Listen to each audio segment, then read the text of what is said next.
Good morning, Marianas. So many things we gotta discuss. Happy day, Kirawami, and greetings to Rhoda, Guam, Saipan, and Tinian. For all your island news, from a beautiful place with Pacific views, it's always so much fun on Good Morning, Marianas.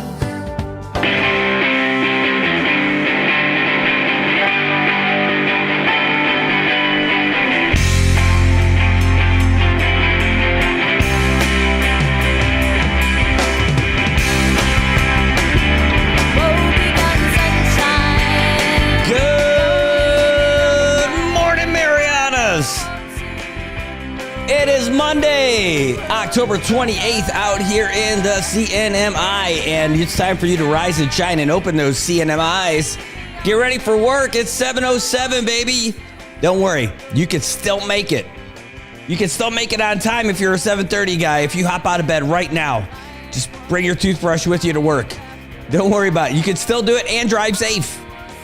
If you're living in Marpy and you work at COP, you might be in trouble. But hey, drive safe, because they would much rather have you there late than not have you there at all. You matter, baby. Anyway, hey, good morning, everybody. It's great to be back here for another edition of Good Morning Marianas. We are back with the new setup stuff after flirting with it a little bit on Friday and Thursday and Friday. Changed up the monitors, moved things around a little bit, and we are good to go. We're going to see just how smoothly all this stuff transitions for us. And speaking of transitioning, we are going to be transitioning to the other studio tomorrow when we have the folks from NM Posse in to do their first podcast in studio here with us. And we're really excited about it. That's not going to be a morning show. We're still going to do the morning show, don't worry. But that's going to be totally separate. That's tomorrow at 2 o'clock. We're going to kick it off. So you'll be able to find it here on the NMI News Service, and you'll find it on NM Posse's Facebook page. In fact, if you haven't done it already, understandable. But but I'll tell you what, finding NM Posse's social media is not hard to do. In fact, we'll pull it up for you just so you can see it. But NM Posse, they're the ones who help folks advocate for themselves. I swear there's a soft spot in my heart for those guys. I'm glad I get to do projects with them. And if you want to go find them now, in fact, here, we will show you their page here in just a second. I'll wait for you patiently while you go over there. But this is the NM Posse page. It's just facebook.com/NM Posse. Pretty easy, right? It's not hard for you to figure that part out. Anyway, NM Posse, I love it. It says, they even start with a quote on top. It says, being disabled should not mean being disqualified from having access to every aspect of life. 100%. And that's part of their mission. And that's part of the people that we love to deal with. So NM Posse, go give them a like. Right now, they got 1,000 followers on it, 948 likes. If you go ahead and give them a like, that's one extra person that's able to hear their message with regards to getting people out there and helping people get the access they deserve and that they're legally entitled to in our community. All right, well, tonight, that's just to give you a heads up on what we've got going on tomorrow. The big highlight of that show that we're going to do tomorrow afternoon is going to be about the voting rights and all that stuff. You've probably seen the commercials that we've had for NM Posse over the past few weeks. We've got about another week of that left, because after that, that message about getting access to the polling places kind of goes away for another year, right?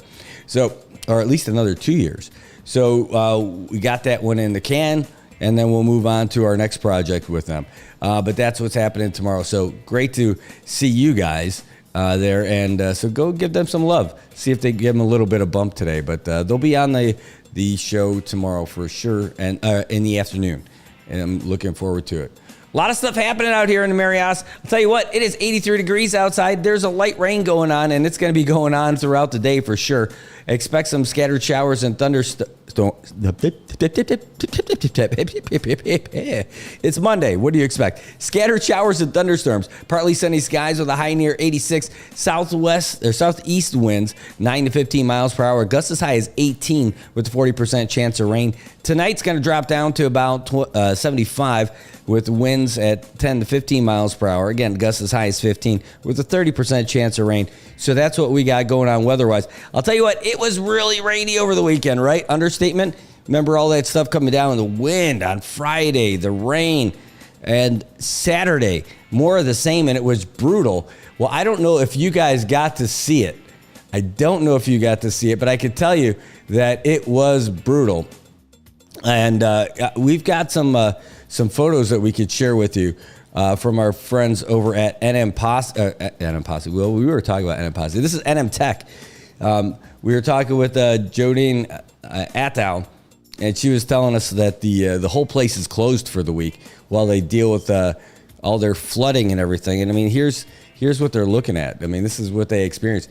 Now, they have, based on a lot of experience, I mean, look at off in the background. You see those other vehicles all up to the wheel wells and all that stuff in rain. So what she ended up doing was having everybody put stuff up on shelves after their last bout of flooding. They're in that low area, right? So stuff gathers, and those shelves saved a lot of stuff. And she told us about that. Let's keep taking a look here. I mean, this is what it looks like on the outside. Wait till you start seeing some of the inside. This is just the shop. Not terrible, right? It's kind of minor there at that auto shop, but here's where we go. Well, looks like half of that car is gone. I know that's their auto shop. Don't worry. But this is what it looked like during the heat of it on Friday. Not good, right? Or sorry, that's on Saturday. And then you can see that other shop only had a little bit of water. Here's what it started getting to, how high it started getting. But this is where the real nastiness comes in the classrooms. This is inside the building. Look at that. You can see the standing water there. Look at in that classroom, bare feet. These guys came in here. These are their teachers, their maintenance staff, their instructors. It was all hands on deck for NM Tech. They all came out there to do it. This wasn't one of those efforts where they say, well, that's not my job. No, it was everybody's job. And they did it because that's all they got. They're all in. They all pitched in to just try to clean. Look at that. That's dirt that came in with that water and everything. See how they're sitting on chairs as it's all flooded out. Thank goodness they had things on shelves, right? Now, it's going to be some damage to the walls for sure. All those dry walls, that sheetrock down at the bottom, and they're going to have to deal with that. But at least most of the expensive stuff made it through just fine. And but that's tough. You know, they are routinely challenged financially, and it seems like every time they continue to find a way to bounce back and look even stronger. And this is it. You know why? It's not because that they're flush with cash. It's because they're flush with team spirit and teamwork over there. I know it's not a rah-rah thing, but that's really how it is. It's everybody working together. Look at all that standing water in the office, and that was after they had been working on it for a long time. We got some more. We're going to show you. We're going to get to the videos that they sent us also. We posted all these photos on our Facebook page yesterday, and see. I mean, look at these guys. These aren't maintenance dudes. These are your regular instructors who are out there working together with everybody, working hard to dry that place out. Look how nasty that stuff is. When you've got to broom out water from your classrooms, not a great situation, right? And so that's why it's great to see such positive attitudes from all the folks. See how everything's up on shelves? That saved thousands and thousands of dollars worth of their gear, their equipment, all their supplies. Again, they're more worried about the big damage that they got, or like the bottom of the walls that they're going to have to address. And there's a leak that came in through the ceiling. See, and look, they're still smiling. They're still having a good time while they're doing it. Oh, and look, you can see they had a little fun with it there too, where they got into the Halloween spirit. Let's see. Here's a video. Oh, you can hear them singing. This is one of the things I loved about this. Yeah, that's Ben Babauta in the back singing into his broom. We got to show this again.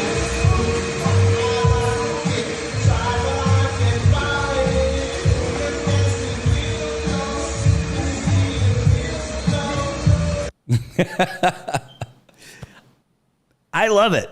First of all, Ben and his dad, I love them both. Those guys they're so positive, and they find a way to make everybody laugh around them and have a good time. But that's just them working, clean that place up. We got one more video too, just to give you an idea. Take a look at that water. That's where it started. Everything they can do. Like there's the welding shop. And it's all like tucked in there. Let me show that again. I mean, here, this might help if I do this. Again, look, that's standing water in their classrooms. And that was like every classroom over at NM Tech. So that's why they said they're going to be closed all week. And because they're going to be doing that classroom by classroom, bit by bit, taking an assessment of what they've got and doing their best to bounce back and get ready. So props to you guys over at NM Tech for working together. Again, all hands on deck. You just got to love that spirit. I love it. I absolutely love what they do. I love how everybody was there working together, because who else is going to do it? If it's not them, it's nobody. So they're in there. Nobody complaining. That's not my job. Think about that if that was your place and not your company, right? It's just an agency you work for. What would you do if your company said, hey, can you come in and help us scoop out? I don't know if everyone would say, yes, I'm in, but those guys did. And they do it because they believe in the mission. They believe in helping to train our residents and give them marketable skills in our community, like real usable skills that they can turn into money for them. And it will also help the economy. I love you guys over at NM Tech. You guys are just killing it, and you're an inspiration to everybody, so it's great. Hey, just to get to you guys out there, I see you now a little bit. Sil, good to see you. Thanks for tuning in. Eric, you too. Really great to see you. Ooh, you're out there in North Carolina, Sil. Wow, how about that? Great to see you. Sophia, nice to see you. Ann, really great to see you. Thanks for tuning in. Louisa and Glenn, great to see you guys. And I think there's a lot of Dodgers fans out there that are pretty happy with Freeman, that's for sure. Hey, great to see Peeling, great to see you. And Glenn, let's see. Yeah, I would love to hear the state of Managaha now that Marianas Global's out too. Tobot, my man, you must have had a great weekend after seeing a walk-off grand slam to open up the World Series. Woo! It is a good day to be a Dodgers fan for sure. And so I'm happy for you guys. I mean, that is awesome. I'll tell you what, we're not going to get all into sports yet, but I'll give you a heads up in case you weren't awake while the world was playing football. Of course, last week, Thursday Night Football, we ended up having the Vikings and the Rams. The Rams won 30-20. And here's what ended up happening today. The Packers beat the Jags in Jacksonville 30-27. The Cardinals beat the Dolphins by a point. And I changed my pick. I was with the Cardinals, and I'm like, no, Tua's playing. No, Cardinals 28-27. The Patriots beat the Jets at home 25-22. The Browns, upset of the week, beat the Ravens 29-24 in Cleveland. The Eagles really did a number on the Bengals 37-17. The Colts lost to the Texans in Houston 23-20. And the Lions, holy cow, 52-14 over the Titans. My goodness. The Falcons beating the Buccaneers in Tampa 31-26. Oh, all right. Now let's talk about what's going on right now. In the ugly score of the week, right now, it's still early. There's 2 minutes left in the second quarter. The Saints and the Chargers, 2-3. That's the score. Saints have 2 points. Chargers have 3 points with 2 minutes left in the second quarter. That's ugly, I know. Bills got to football, and they are driving their 2nd and 10 on the Seattle 12. Right now, it's 7-3 with 25 seconds left in the second quarter. Now, Bill's going to see if they can't pop in another score. They scored on their opening drive, and no luck since. And this is not going to be a fight between Louisa and I. We're still going to be friends no matter who wins this game. I promise. Over in Washington, Commanders up 6-0 over the Bears with 7:21 left in the second quarter. The Chiefs are trailing the Raiders in Vegas with 3 minutes left in the second quarter, 7-10. And in the Mile High City, it is Denver 14 and Panthers 7. Tonight, the late game, Cowboys and 49ers, that's at 10:20. And Monday Night Football is going to be the Giants and the Steelers in Pittsburgh. That's going to be tomorrow. Anyway, that's what we got going on so far. We'll keep you updated throughout the show just so you know what's happening. We'll give you all those halftime scores and stuff like that. All right, the Bills scored a touchdown. Hold on. The Bills make me wanna shout, kick your heels Yeah. shout, throw Suck your it. hands up and shout, throw your head back and shout. All right. I don't get too many opportunities to celebrate. There's still a lot of game left. There's only 18 seconds left in the in the second quarter. So Bills 14, Seahawks 3 right now. And the toughest thing is I can't even call my buddy Steve McKagan to chat it up a little bit because these guys don't watch football until tonight. They shield themselves from the internet. I don't know how they do it. Steve's like, you have no discipline. I'm like, I have discipline. I just want to watch the football games. Like, I want to be on top of it as it happens, right? I don't want to have to wait and find out later and put my head in sand. Now, they got a great idea. Now, this is what they've been doing this for years, and it's a great thing.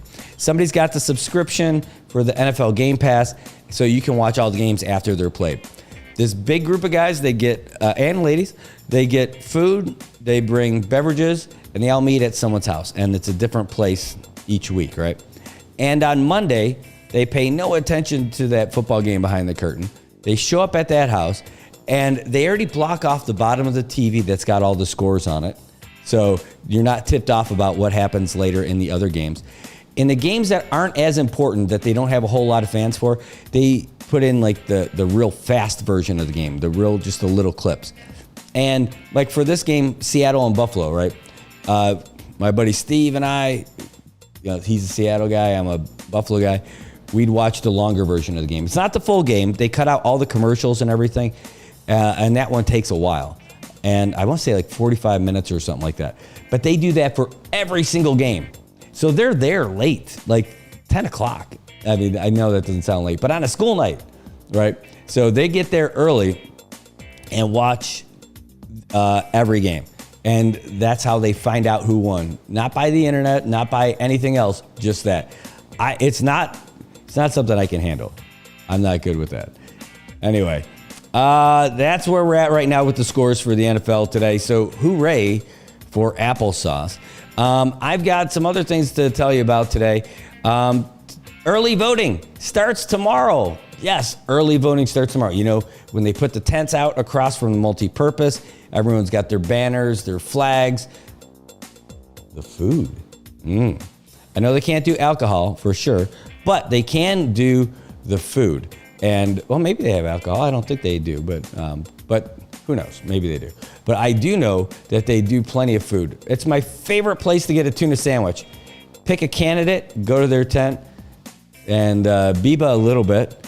And, you just share your support for everybody. And I'll tell you what, even if you're not voting for those folks and you go over there, it just makes them feel good to know that, you're supporting them. Like, I support everybody who's running because they are running, because they care enough about the community to make it their thing, to do their part. And it's not disingenuous to go over there and give them support for that. It's not disingenuous to get myself a tuna sandwich for that.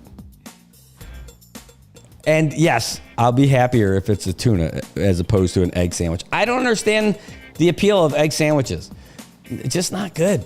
Just not good. Maybe with Tabasco, you got to put other stuff in it.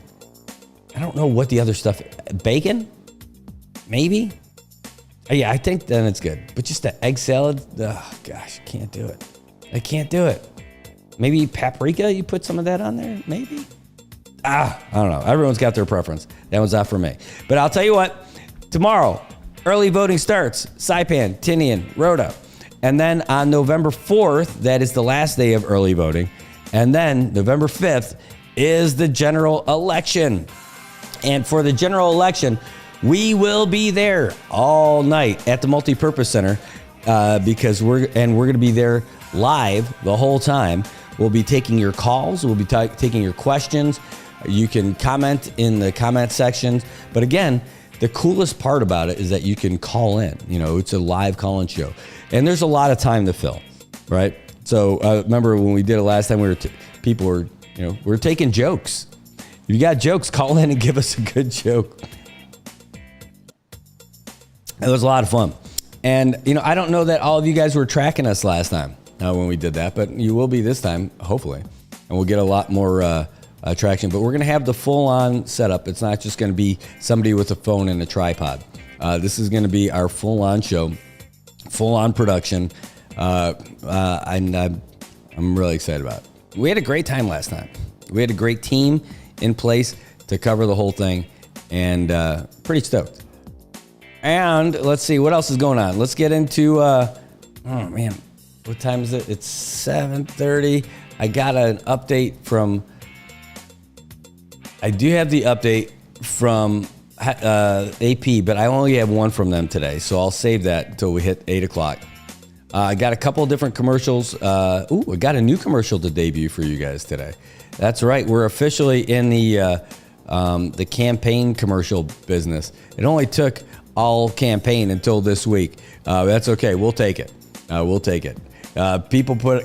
I'm happy to have them. No complaints about that at all. So we're a little stoked about that. We're at halftime right now in Seattle. By the way, it's still 3-2 in Los Angeles at SoFi. That is just the ugliest score of the game. All right. Do we want to take a break now?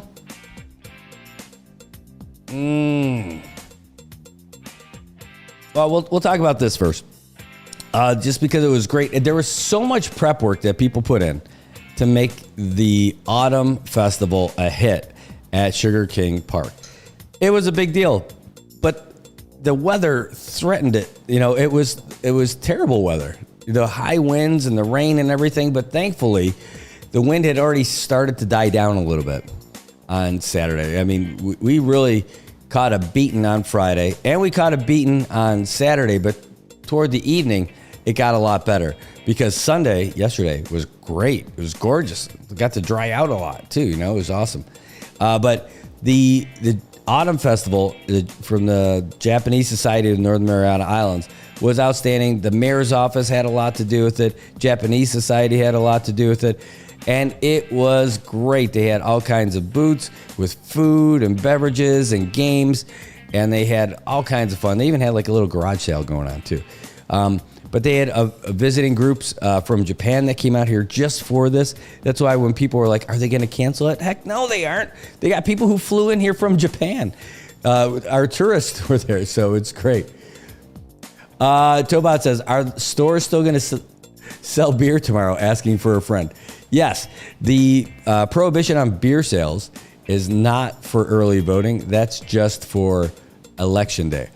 On Tuesday. So make sure next Monday you buy all the beer that you're going to need for Tuesday because you're not going to be able to buy anything until I think after polls close at 7 o'clock. So that's the deal for next week. This week you're fine, Tobot. I mean your friend. Your friend that you're asking for. He's going to be fine. Good morning, Carmen. Good to see you. All right. Hold on. Let's see what this just came in. Yep. Eric, thanks, man. Eric Larson reaching out and say, hey, your game's on Channel 10. I'm like, nah, dude, my game is on the internet. I don't have cable. I haven't had cable in years. I know the last year I had cable, it started with a 2. But I don't remember the last year I actually had cable TV. I want to say it's like 2004, maybe. I have not had cable in like 20 years. And I still can watch every show. I watch every sporting event, you name it. By the way, that's not a bad question. Thanks, Tobot. That's not a bad question for you guys. Let us know in the comments. Just say, let us know, do you have cable? Are you a cable subscriber? Yeah, cable is too expensive. I'm with you. I know they do a bundle with phone and internet and all that other stuff, right? But do you have cable? I'm guessing there's going to be a lot more no's than yeses. I know that I must know people who have cable. I just couldn't tell you one of them right now. Maybe one. But I don't think there's a lot of people out there with it. And that's the whole thing. Nope, see, cable, no. Yeah, I'm a no cable guy too. Sorry, Jim Carrey and Matthew Broderick. But the service wasn't terrible. Oh, Mariano, you've got it. Yeah, you know, when I worked for the phone company, when I worked for IT&E, I told people, I'm like, why would you have cable when you could just pay for the higher internet speed and watch everything online? I still hold true to that. No on cable for Eric as well. So we're at 4 no's and 1 yes. 5 no's if you count me. Mariano, it's because you're rich, dude.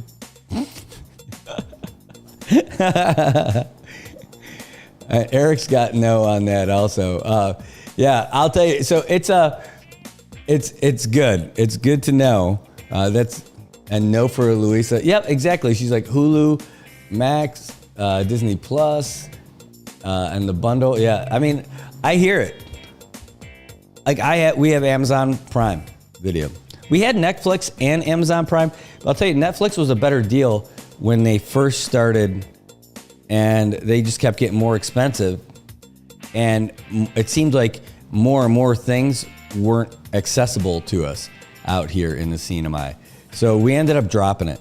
I think it started off at like $8 when I first got it, and it was great because everything was there.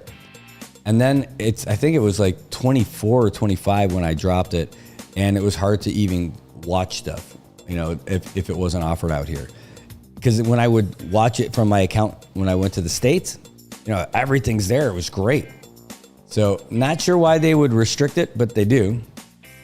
And so I ditched Netflix. So we only do Amazon. And then we also do the go online and find it plan.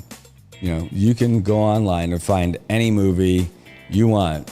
It's there, right? Every TV show in the history of TV shows, at least modern, they're there. And I love it. But Amazon Prime, I got that because I got Amazon Prime Video. I got the Amazon Music. Oh man, it's all great. The music is my favorite because that's also like radio. Like I don't have a radio. Okay, I do have a radio. It's right over there. And you know, it's funny, but it's also Bluetooths. It's a stereo. It does have a radio. It has a CD player, and it's got the USB input. But I don't think I've ever used that to listen to the radio. Maybe I have. I've had that stereo probably a good 8 years. It's a nice little Sony compact thing I thought would be great for an office or something. And it turns out I don't really use it. I have, and it's nice to Bluetooth something on there, but like I got nice speakers for this computer setup. I don't really need it. Yeah, Tobot, that was one that I liked, but I got a new one now. That one that you're talking about, you have to reset often. The one I got now, I don't have to reset. That's great. I'll tell you in person, but I'm not going to type it in there. Everybody going to flood it right away. And it's great. It's a reliable one. Oh, that's a good one, but that's not the one I'm talking about either. It's great. And I love it because it automatically resets with the feed that you need. All right. You don't have to get too deep into that world right now, but that's it. Yeah, all those are good. But all those reset too. You know, there's a lot of them. So that's why I'm not as big on that. Hey, this one came out today, by the way, while we were sleeping. It's that the U.S. Missile Agency scales back Guam defense plans. little interesting topic right here. This is from Reuters out of Singapore. They said a proposed multi-billion-dollar missile defense system for Guam has been reduced to 16 sites on the island from the original 22. That's according to the U.S. Missile Defense Agency and draft EIS on Friday. EIS is the environmental impact statement. That's part of what they have to do to get stuff passed. I'm guessing they reduced it to try to have a smaller footprint and show that they have less of an environmental impact. So let's see. It says the project's designed to create a 360-degree protection for the U.S. Pacific territory from missile and air attacks of all kinds. Plans include integrating Raytheon SM-6s, SM-3s, Block 2As, Lockheed Martin's THAAD, and the Patriot PAC-3, which uses components from both companies for over about 10 years. So they're going to use a whole bunch of different things for missile defense. I don't know if it says anything about here, though. It just references Guam. It says all the remaining 16 sites are on U.S. military property. That's why. They took public comments into account, and they're not doing anything on Guam's public land. They're putting everything on U.S. military property. Project is crucial to the U.S. and its Indo-Pacific allies because it provides a logistical hub far from the U.S. mainland. Guam's closer to China than it is to Hawaii. Now it says China's massive conventional ballistic missile inventory includes DF-26 with an estimated range of 4,000 kilometers. And for our math, that's 2,500 miles. And they can also carry anti-ship and nuclear warheads. Newer weapons in development, such as hypersonic weapons, are drawing increased attention from U.S. military planners. And there you go. They talk a little bit more about that. There'll be public meetings in Guam next month, so starting like this week, to discuss that report. And they're going to there's going to be a lot more conversation about that. So they were initially going to have 22 sites for that missile defense, and it's going down to 16. Just looking back at the comments, Luis said, yeah, Netflix costs too much for mediocre choices. I spend more time scrolling than watching. Hey, that was me too. You know what, though? Netflix served its purpose for our family already. That's why we're done with it. But it did serve its purpose when we had it because the kids loved it. Plus, they had like those games that they could play as well. And there were some educational ones and all that. But like now my kids have outgrown that for sure. And it's just fine. It was just fine as a service. Oh, sorry. Yep. Hey, I told you about my buddy Steve. He said he meant to ask yesterday if I was going to come over to watch the Buffalo-Seattle with him because they're hosting, but maybe I'm already watching it. I'll message him. That may be something, but some of what I'll be doing tonight is probably going to be prepping for tomorrow's broadcast that we're going to have with the Anna Posse folks in the afternoon. So, by the way, appreciate it. If you guys tune in for a little bit of that, you don't necessarily have to watch the whole thing, but it might be interesting enough to you. It's going to be all of the NM Posse folks. It's not me. I'm going to be producing it for them. So I'll be on the other side of the camera. Won't even have a microphone. So that you know it's going to be good. But it's going to be all of them talking about the things that really are going to be impactful for folks who may be mobility challenged and more to guarantee that they have access to privacy when they cast their ballots, whether it's early voting or during general voting at any of the sites. So, all right, that's tomorrow at 2 o'clock. 7:40 in the morning right now. We are still holding nice at 82 degrees up at the Saipan International Airport, where humidity is at 90 degrees. If you got frizzy hair, this is not your day at all. Scattered showers and thunderstorms throughout the day. Partly sunny skies, high near 86. Winds out of the southeast, 9 to 15 miles per hour. Gusts as high as 18. And a 40% chance of rain today. Yeah, there's going to be a lot of that. Hey, I'll tell you what. We're going to take a break to tell you about some of our sponsors. And got to have a good conversation with one of them yesterday. The folks over at Laddiebuilt, talking about how we can do more to help promote what they do over there. Laddiebuilt 24-hour fitness. They're open 24 hours a day. So you never have to have an excuse that I don't have time to get into the gym. But they're just a great spot. They got great folks. They offer all kinds of great products and services. They've got great equipment. Well, so we're going to start trying to show you some of the equipment from there. Now, we'll still be doing our regular programs as always, but we're going to add to what we do during the day by doing some sessions once a week with their trainers and videoing that. Maybe they'll walk us through an exercise.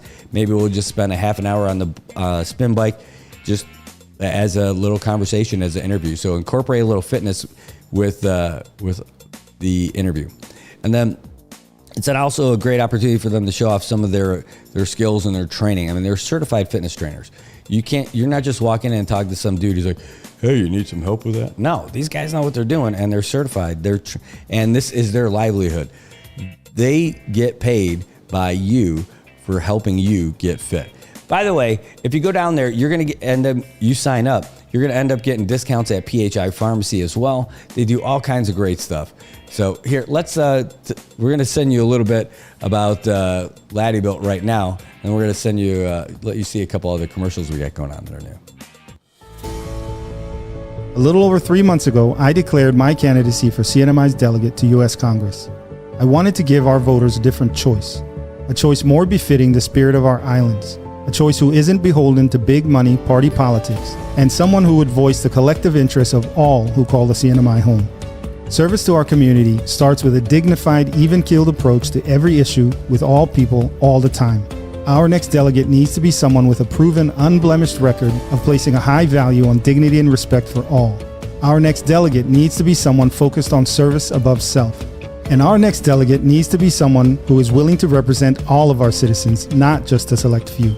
Our strength lies in our unity, and our community needs an honest leader who is committed to safeguarding and preserving our Commonwealth as a whole, not someone preoccupied with self-preservation through political gamesmanship. I know what it takes, and I have the proven experience to lead others in service to our community. My name is James Rayfand, and I want to be your voice in Washington. This November, when you step into the ballot box, please vote number 4. Please vote James Rayfand. This ad was paid for by the committee to elect James M. Rayfand, and we approve this message.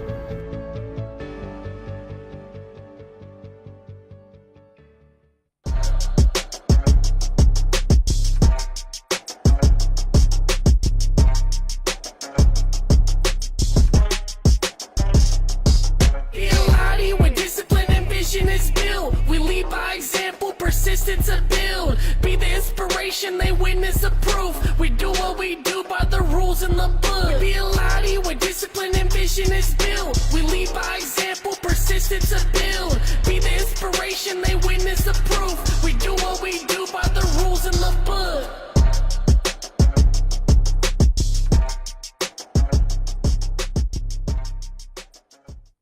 Got Medicaid? Paradise Dental's got you covered. Got you covered from the moment you walk in the door with some of Saipan's best smiles. Medicaid covers your fillings, your extractions, and your checkups with no out-of-pocket expense. And Medicaid covers all of your x-rays without any additional cost to you. So remember, if you've got Medicaid, you're covered. Don't wait for a toothache. Call Paradise Dental today. Come here often. If you're a person with a disability in the CNMI, you have certain rights that protect your ability to vote. This video contains some information about your rights and some resources available to you in protecting those rights. What are some of your voting rights as a person with a disability? You have the right to vote regardless of your disability. You have the right to cast your vote privately without disclosing your vote to anyone. But you also have the right to ask for assistance as needed. Polling place workers should be ready and available to assist and accommodate your needs. CNMI law requires that you must be registered to vote in the CNMI. You can vote if you are a citizen or national of the United States, at least 18 years of age on the date of the election, domiciled in the CNMI, a resident of the CNMI, and have resided in the Commonwealth for 120 days, are not serving a sentence for a felony, have not been declared by the court of unsound mind, and have registered to vote at least 60 days before the election. As a voter with a disability, you have the right to vote in an accessible voting place. That means you can get from your car through the door to cast your ballot without physical barriers or impediments. Under the CNMI law, any voter who needs help in casting a ballot is entitled to request for assistance. A poll supervisor or the executive director of the Commonwealth Election Commission can provide assistance at the polling place, or you can exercise your right to curbside vote. However, whether you vote at curbside or not is your choice. No poll worker can force you to vote curbside. If you are unable to mark your ballot, you may select up to 2 people to help you cast your vote, except that they cannot be your employer or your employer's agent. The Americans with Disabilities Act of 1990 requires public entities to provide progress access, reasonable modification of policy, auxiliary aids and service where necessary to afford an individual with a disability an equal opportunity to participate in and enjoy the benefits of the services, program, or activity being conducted by the public entity. Our primary goal is to have 100% participation of eligible voters in all elections, 100% polling place accessibility, and options for all voters who seek independent and private voting. If you want to know more about your voting rights, please contact the Northern Marianas Protection and Advocacy Systems Incorporated at 670-235-7273 or 74, or you can simply visit our website at www.nmposse.org. This video was brought to you by the Administration for Community Living and does not necessarily reflect their official views. Welcome back, Marianas. It is 7:48 here on Monday. It is October 28th, and early voting starts tomorrow morning. So if you don't know who you want to vote for yet, well, you still got time to figure it out. And I don't know when you like to go, but I like to go during the early voting time, mainly because I like to beat the rush. I know there's a lot of people that can get there, but if you get there early, during early voting, you don't have to worry about it. You don't have to worry about going to your special place, finding a parking spot, or anything like that. You're able to get down there at Multipurpose in Saipan and go ahead and vote from there. That's my plan this week. The only thing is that I have a morning show. Makes it a little tough to get down there early, but that's all right. Hey, while we're at it, let me get you guys the latest update from the Associated Press. So we get you, whoa, 1 second. Still got a little cough once in a while. So we get you guys all updated about what's happening over the weekend and what's happening in the United States and all around the world, because newsflash, it's not just an election here. U.S. presidential election coming down to it in just 1 week. Here you go. Here's what we got from the Associated Press. AP News, I'm Jackie Quinn. The second to the last weekend for reaching out to America's voters. Come on, put those hands together. Vice President Kamala Harris in a Philadelphia church. Good work we can do together about our fundamental values and about who we are as Americans and as people of faith. Then a barber shop, a bookstore, a pool, and then a major rally in Philadelphia. It's Madison Square Garden, an iconic New York landmark for a Donald Trump rally. We will put America first, and we will take back the nation that we love. We are one people, one family, and one glorious nation under God. Fulfilling Trump's longtime dream of rallying at that venue and possibly helping down-ballot candidates in New York. President Joe Biden taking a shot at Donald Trump and a leading campaign donor, billionaire Elon Musk. That wealthiest man in the world turned out to be a legal worker here. The South African businessman worked in the U.S. illegally, according to a Washington Post report. He came on a student visa. He went to school. He was violating the law. Oversees a possible plan to stop the fighting between Israel and Hamas. Egypt's president has announced a 2-day ceasefire proposal. Speaking in Cairo, Egypt's President Abdel Fattah al-Sisi said the proposal also includes the release of some Palestinian prisoners and the delivery of humanitarian aid. The announcement came as Israeli strikes killed over 30 people in northern Gaza. I'm Karen Shamas. They are still searching for victims of Tropical Storm Travi in the Philippines. Major damage and more than 150 killed. NASA says one of the astronauts who returned to Earth Friday and suffered medical issues is now out of the hospital. They'd withheld the crew member's name. This is AP News. A Hallmark ending for some older actresses. I'm Margie Zaraletta with an entertainment update. Hallmark Media says 42-year-old Lacey Chabert and 60-year-old Holly Robinson Peete have a home at the channel. This comes after a former employee filed an age discrimination lawsuit, alleging that a Hallmark vice president called Chabert and Robinson Peete too old to star in Hallmark movies. This is a conclave, Aldo. It's not a war. One of the top draws at the Rome Film Festival is Conclave, about the behind-the-scenes deals in electing a pope. Star Ray Fiennes says he wonders if the Vatican is paying attention. It's intriguing to know what are they sitting there in the Vatican? Are they watching the news coverage? Grateful Dead bassist Phil Lesh did not play bass when Jerry Garcia recruited him, but he did after Garcia learned Lesh could play violin, and Garcia gave him a 7-hour bass lesson. Lesh has died at the age of 84. I'm Archie Zaraletta. And I'm Jackie Quinn, AP News. All right, now you're updated, you're good to go, and you're looking down there live. That's the current traffic down on Beach Road here in Oleai. It's a little wet out there. It's a little wet out there for sure, but hey, that's not a problem. People are still getting where they need to go. It's 7:53 in the morning. People getting ready for school, getting ready for work, and it is not bad.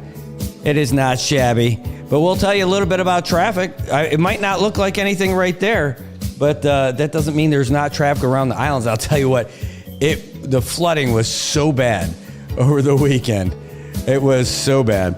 And man, I'll tell you what, at least right now, it's so much better. The roads might be in bad shape, a lot of those coral roads, and the mayor still needs to get more coral, speaking of which, for those roads. But in the meantime, they're doing what they can to get you guys what you need to get up and down your road. And it's definitely not easy, because I'm having some issues with our road too. But hey, everybody's dealing with it. We're dealing with that traffic, and or we're dealing with those road conditions while we got it now. So let's take a look at traffic while we're there. Let's take a look over at Saipan traffic right now, and you can see over here Chala Monsignor Martinez over there by Shell Dandan. That's always a little trouble spot as people are trying to make their way either around the Capitol Hill or down along Middle Road, and the backups all the way past Maddie's Barbecue. It looks like it's all the way down to Happy Market. So not quite as far as the food stamp, but pretty close. And that is that's par for the course over there for sure. Looks like it's a little bit of a backup over there by San Vicente School as well, but not exactly at the pickup drop off, but right at that intersection by San Vicente Church, whether you're going down the hill or you're coming out of Dandan, that's a tough spot too. How about over by our regular happy spot over there at Middle Road by IT&E? Well, it looks pretty good. Things are moving just fine over there. It's a little tougher though when you get all the way down to the AK intersection. If you're heading south, you've only got that one lane. When are you going to finish GPPC? When are you going to do it? I'm asking for a friend. I am, because thankfully, one of the benefits of doing this show early is that I don't have to deal with traffic. But if you're heading south at that intersection, that's a tough spot to be. So how about another one of those trouble spots? Usually over there in Garapan, and it still looks like it today as well. Over by the tennis courts on Micro Beach Road, Navy Hill Road, and Middle Road. I don't know why they're two separate names for the same road, but whatever. Road 38's got two different names, and we'll take it. Over there by the tennis courts, it's a little slow, but that's just because of the nature of what time it is. It's just about 8 o'clock. That should clear up pretty quickly. Another spot where it usually delays, maybe by the bottom of Capitol Hill, and no, it looks just fine. So traffic looking pretty good for you guys. Not too bad. And while you're out there, I want to say thanks for listening to us, because we're happy to be there for you. Whether it's on the road or whether you're hanging out at the office or you're hanging out at home, we're here for you. Aw, isn't that so nice? It's because we care. It is. All right, get into some more of our local topics here. You got to see our first campaign ad. Woo! remember, you were there that day, October 28th, the first day that we ran a campaign ad for the show. So, hey, so that means all you other politicians, there's still time. I know people are out there doing it, and I think that's great. Props to all you guys. But I want to say thanks to our guys for doing that. Hey, we mentioned NM Tech's going to be closed for this week because of all that campus flooding, and they are all the way through Friday. They're going to be out of luck. And man, I'll tell you what, they're doing it to make sure that everybody stays safe while they take care of all that flooding. I'll tell you what, with all the trades that they're teaching people over there, you would think all those students would be able to be down there and helping to rebuild that place for anything that needs to be done. It's good stuff. I'll tell you, it is good stuff, and they're doing great. Yeah, when we were speaking to Jodine, and she was telling us, she's like, hey, 2 years ago, she had facilities put most everything on wheels, shelves for equipment and everything. Thank goodness that saved us a lot. But I'm worried about the long-term walls and stuff. And she's like, hey, even with all the challenges, they still have a way to have fun while they're down there. And so, again, you can see that. You can see that in that video where everybody's pitching in and working together. That's that leadership that she's got over there. She's an all-in kind of lady, and it's great that they're able to do all that stuff and work together and still keep it in the high spirits. Again, and when you hear how many people say things like, it's not really my job. No, you don't hear that over there. You saw everybody in there.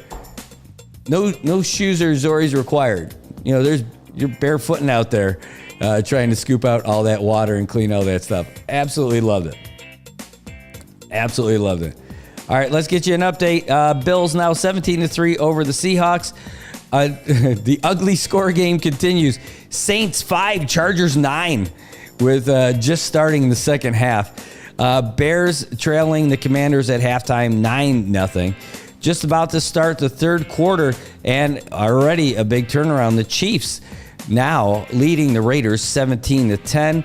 They're at the half in Denver, where the Broncos are up 21-7 over the Panthers. And again, the late game is going to be the Cowboys at 49ers at 10:20 a.m. Chamorro Standard Time. If you missed the early scores, we'll give them to you. Packers beat the Jags 30-27. Cardinals just barely beat the Dolphins 28-27 in Tua's return. The Patriots won at home over Aaron Rodgers and the Jets. Sorry, Devontae Adams, you're still losing. 25-22. The Browns beat the Ravens 29-24. I can't wait to watch that game. The Eagles over the Bengals 37-17. Jeez, it wasn't even close. I know T. Higgins was out, but I've got to find out what happened with the rest of that game. Colts lose to the Texans in Houston 23-20, and the Lions just beat the snot out of the Titans 52-14. Oh, and Atlanta beat Tampa 31-26 in the Bay. Oh, man. Did not expect that. Did not see that coming. Not a great week for me and my picks, but hopefully, we'll salvage it on the fantasy football side. I don't know if you guys are into fantasy football.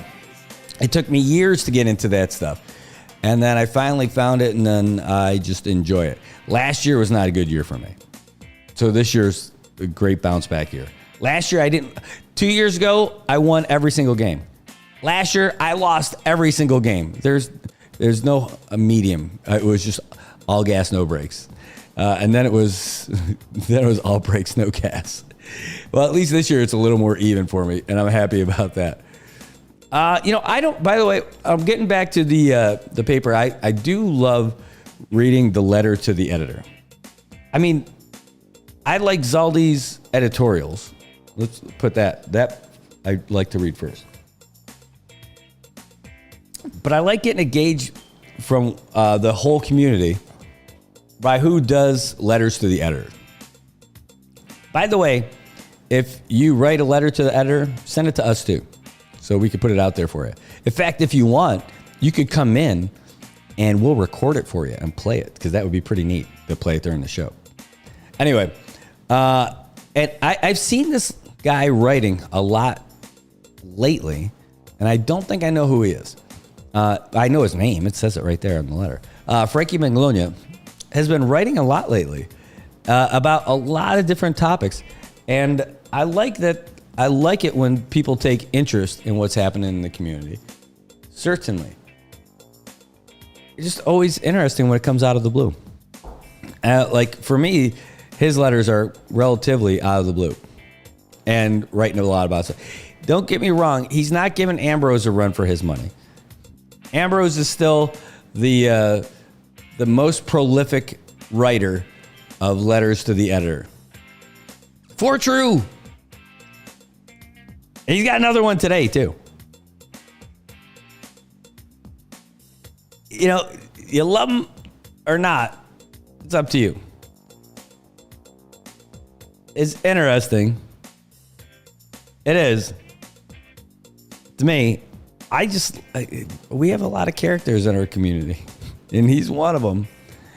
And I don't know, it just adds to the fabric of our Marianas. I love that he's there and writing. Hey, good morning, Jacob. Good to see you. Thanks for tuning in this morning. Yeah, it's funny. I know. I don't agree with everything all the time. Louisa, to answer that question that you sent me, yes, I'd love to get the schedule. We got boys middle school fast pitch softball is going to start next month. Wow, this week, November 2nd. I think that's Saturday.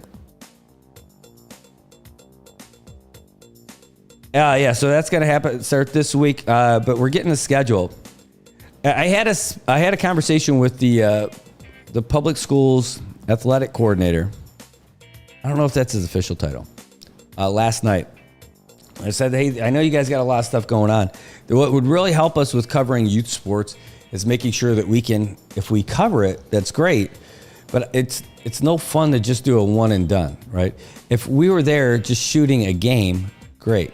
Like we wouldn't do, like I'm probably not gonna do play-by-play for a bunch of kids games and stuff because I don't know all the kids and all that history. But it's not that, if it's just going there and shooting a little video of what happened, that's great, but it's really incomplete if we can't get the regular standings on a regular basis, keep the stats going on a regular basis so that it's compelling.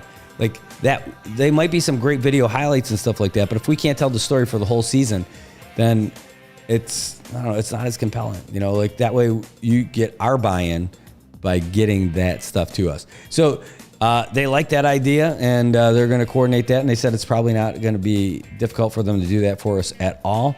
And if that's the case, money, because there's so much going on with youth sports. And not just like all the little organizations all over the CNOI, but like the interscholastic sports are pretty massive. We've got a great coordinator for all that, and they do stuff all the time. There's so many volunteers, but there's a lot of paid participants too, which is great. Not athletes. Hold on one second.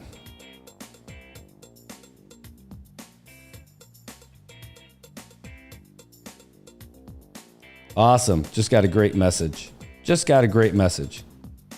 All right. Has nothing to do with the show, though, but it is involving sports. So that is great news. Thank you for sending me that message. But I love that they cover all that stuff and that they do all these things and that they've coordinated with NMSA, Northern Marianas Sports Association, with all the different scholastic sports and all the different organizations to get everybody together. And if we can help promote that, then then we will. It just, in order to make it compelling, we just need to have those stats all the time so we can keep track of the standings, let people know who's winning and all that stuff. And then, it's something to get excited about. Hey, this week it's going to be MHS against Southern, about whatever. So you don't want to miss it. There's first place teams. All right, here we go. We've got the schedule. It starts this weekend, and it looks like all the games are going to be over at Dan Middle School. Dan Middle School's got the first game. Oh, man, it's an early morning. Wow, how about this? So they're going to be doing this softball stuff in the mornings. Fast pitch softball. Starts at 8 o'clock, then 9:30 and 11 o'clock. So Dan's going to start off against Mount Carmel.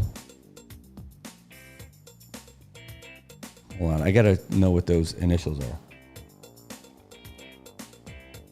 Okay. They should just say Cagman, but they don't. It's Cha-Cha Ocean View. I'm like, what's COV?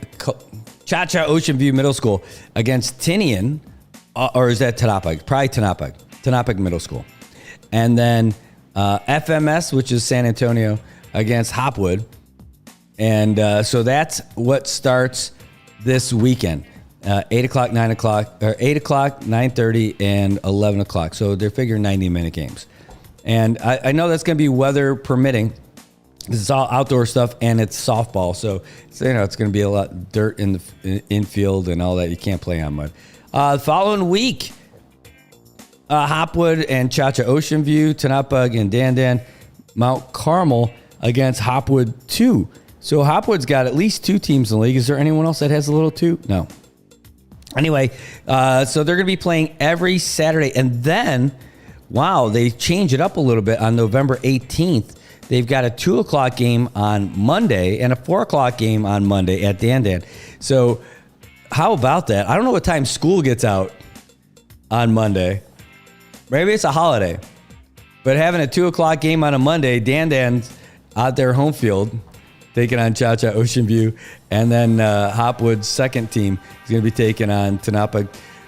Then the 23rd and Monday the 25th, another one of those afternoon games.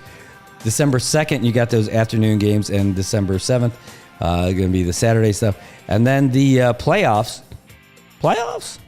yeah, are going to be on December 12th. It's going to be all day, all afternoon. Now, they said they have their opening ceremony on Thursday, December 12th. I think that's a typo. I think that's their closing ceremony, or at least their award ceremony. It's not going to be their opening ceremony. It can't be the opening ceremony. It would not make sense if it was the opening ceremony. Yeah, Pilling, can you believe that game? That was wild. I can't believe, I love Detroit. Everything about Detroit's football team, from their coach on down, they have a great squad. They're doing it right. They got a team that's playing for each other, right? And what I really love is that their quarterback for Detroit was the quarterback for the Rams. They just did a straight up swap for their quarterbacks. When Sean McVay had Jared Goff, and then he traded him after they went to the Super Bowl with him too. And then they got Matt Stafford to go to the Super Bowl and win it. So that worked out for them. But look at the Detroit Lions. They look so good with Jared Goff playing great ball for the last few years. And they love that guy. And he went from being someone that Jeff Fisher thought was worthless. Sean McVay rehabbed and got him to a Super Bowl. And then now he's looking like a world beater, a real team player in Detroit. They love him. The culture of team over there is amazing. I love all the videos. I love listening to their coach talk about football. This is the guy who was talking about biting off kneecaps in his introductory press conference. People are thinking, well, this guy, what kind of think he's going to make it? How long do you think he lasts? Nope. Turns out to be a real good coach, a real team guy. And he wears his heart on his sleeve too. And he is not shy about telling you how he feels about his players and how close they are. It's great. I love what they got going on in Detroit. And I love to see that it's working too. And you can have all that happy, lovey stuff, but if they're not winning, it's not going to last. These guys are winning. They're playing hard for each other. And a lot of interchanging pieces. Like they changed out their big running back last year, and it turned out to be just fine. It's working out for everybody. Granted, they played against Tennessee. Mason Rudolph's not going to be a world beater quarterback for anybody. But he's got some flashes, but that's not happening for them. Well, anyway, it's good to see. It is good to see. What else? What's your update? Here. Bills add another touchdown. Sorry, Louisa. Gotta do it. The Bills make me wanna shout, kick your heels up and shout, throw your hands up and shout, throw your head back and shout. Come on now, the Bills making it happen now. All right. So there's still a lot of game left to go. It's 24-3 with 2 minutes left in the third quarter. Still a lot of game left. Anything could happen. If you're a Bills fan and you're accustomed to heartbreaking losses, as I am, you never know. You never feel safe with any lead anywhere. But here's something I thought was really interesting. It sent my buddy Steve, who we talked about already, my buddy who is a Seahawks fan from Seattle, right? Let me send the graphic that I sent to him. This stat came out. 50% of the crowd in Seattle on Sunday was expected to be cheering for the Bills. That is a traveling home field advantage. I know Seattle's big on the 12s, and I'll tell you what, I don't know when Seattle started calling themselves the 12s. I think it all started coming around about the time with like Russell Wilson, Legion of Boom, all those guys, right? Because I remember the 12th man being a big deal in Buffalo when I was going to the games in the 90s, the 80s and 90s, when our family had season tickets. And by our family, I mean, we were the kids. That was not us having tickets. That was my dad getting our tickets.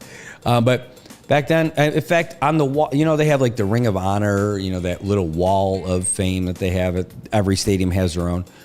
The 12th man is on the wall for Buffalo. It's been on there for like 30 years. So I don't know when it started, when they became the 12s. I mean, we'll take it. We can't have every nickname, but Bills Mafia sounds pretty cool. So we're running with that. It's just fine. All right. Well, that's your update. Hey, I'll tell you what. Rub it in my face if the Seahawks come back and win. Just fine. I can take that too.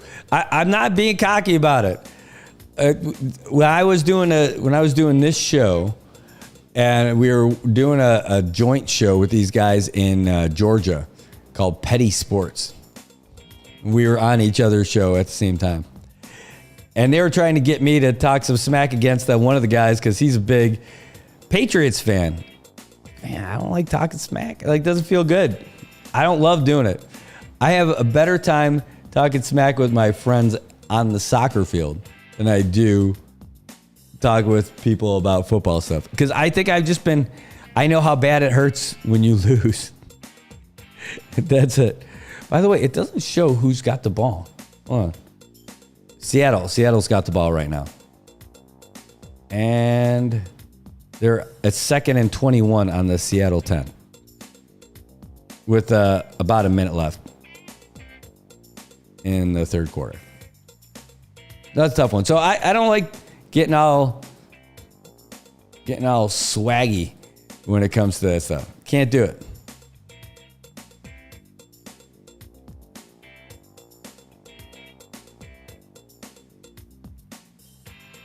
Well, I'm reading this, but I'm going to skip over this. Sorry, guys. I'm not going to be talking about that one today. You know what I got to do? I want to get Herman's in here. Because Herman's Modern Bakery turns 80 years old today. Really? They turn, not today, this year. This is the 80th year in operation for Herman's Modern Bakery. Think about that. Think about that in terms of this. 80 years ago, you talk about 1944.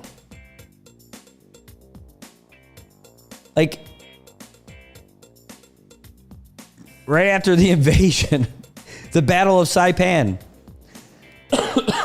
Holy crap. That's amazing. And I love Herman's. I love it because it's uniquely here. It's a Saipan thing. And when I travel with Herman's. I give it to folks when I go to different places. I'm like the ambassador of Herman's. Like how I bring Burger King back when I come back from Guam. I know. It's not apples for apples. But when I go other places, I bring Herman's with me and give them a little something, a Saipan, that they can't get wherever they are. And I'll tell you what, you could spend a lot of money and a lot of time preparing a Thanksgiving feast on your own. And I bet there's a great feeling of satisfaction knowing that you spent all day and prior to that day preparing to even cook your turkey and all the other stuff. I think the best value is going to Herman's for Thanksgiving. This is not a paid endorsement. I'm just telling you. Herman's for Thanksgiving, if you're going anywhere else, don't do it. I'm going to tell you a cautionary tale. Yes, I know it's still October. I don't have any Christmas lights up because I don't do Christmas until Thanksgiving's done. But I'm already thinking about Thanksgiving. It might be the Shack's fault because I got the holiday plate from them last week that had an amazing turkey, mashed potatoes, stuffing, cranberry sauce, like baked pumpkin or squash. Oh, my God, I felt like I needed a nap. Like I want to sit back, undo a button, lean back, watch football. Like that's how I felt after eating that at the Shack. I didn't know that that was a plate of the day that they have normally. That was awesome. It was like I had my own little mini Thanksgiving, and there was nothing dry about that turkey at all. It was outstanding. It was as tender, and I know a word that some people don't like, but it was moist. But it was turkey. It was great. It was the best. It was the best. It was so good. Like it was a little present just for me and everyone else who ordered that day. But I had a turkey lunch, like a great one. There wasn't a bad bite in that entire lunch. Everything was awesome. Well, anyway, for Thanksgiving, they're not doing individual turkeys for people like that, but Herman's does. And I got some funny stories about my experience with Herman's. But last year, I made a terrible mistake. I ordered our Thanksgiving feast from not Herman's. And why? I wanted to give a friend's business a chance. And I can tell you, I don't have to name it. It doesn't matter. But it was not good. The turkey was dry. All the stuff was not good. It was expensive. The value wasn't great. The food wasn't great. I felt like I ruined Thanksgiving because I didn't go to Herman's last year. As I was eating it, I was just disgusted. It wasn't terrible food. It's not like I ordered a bunch of dog food or something like that. But I'm telling you, it was not good. It was not Herman's for Thanksgiving. Biggest mistake. Years and years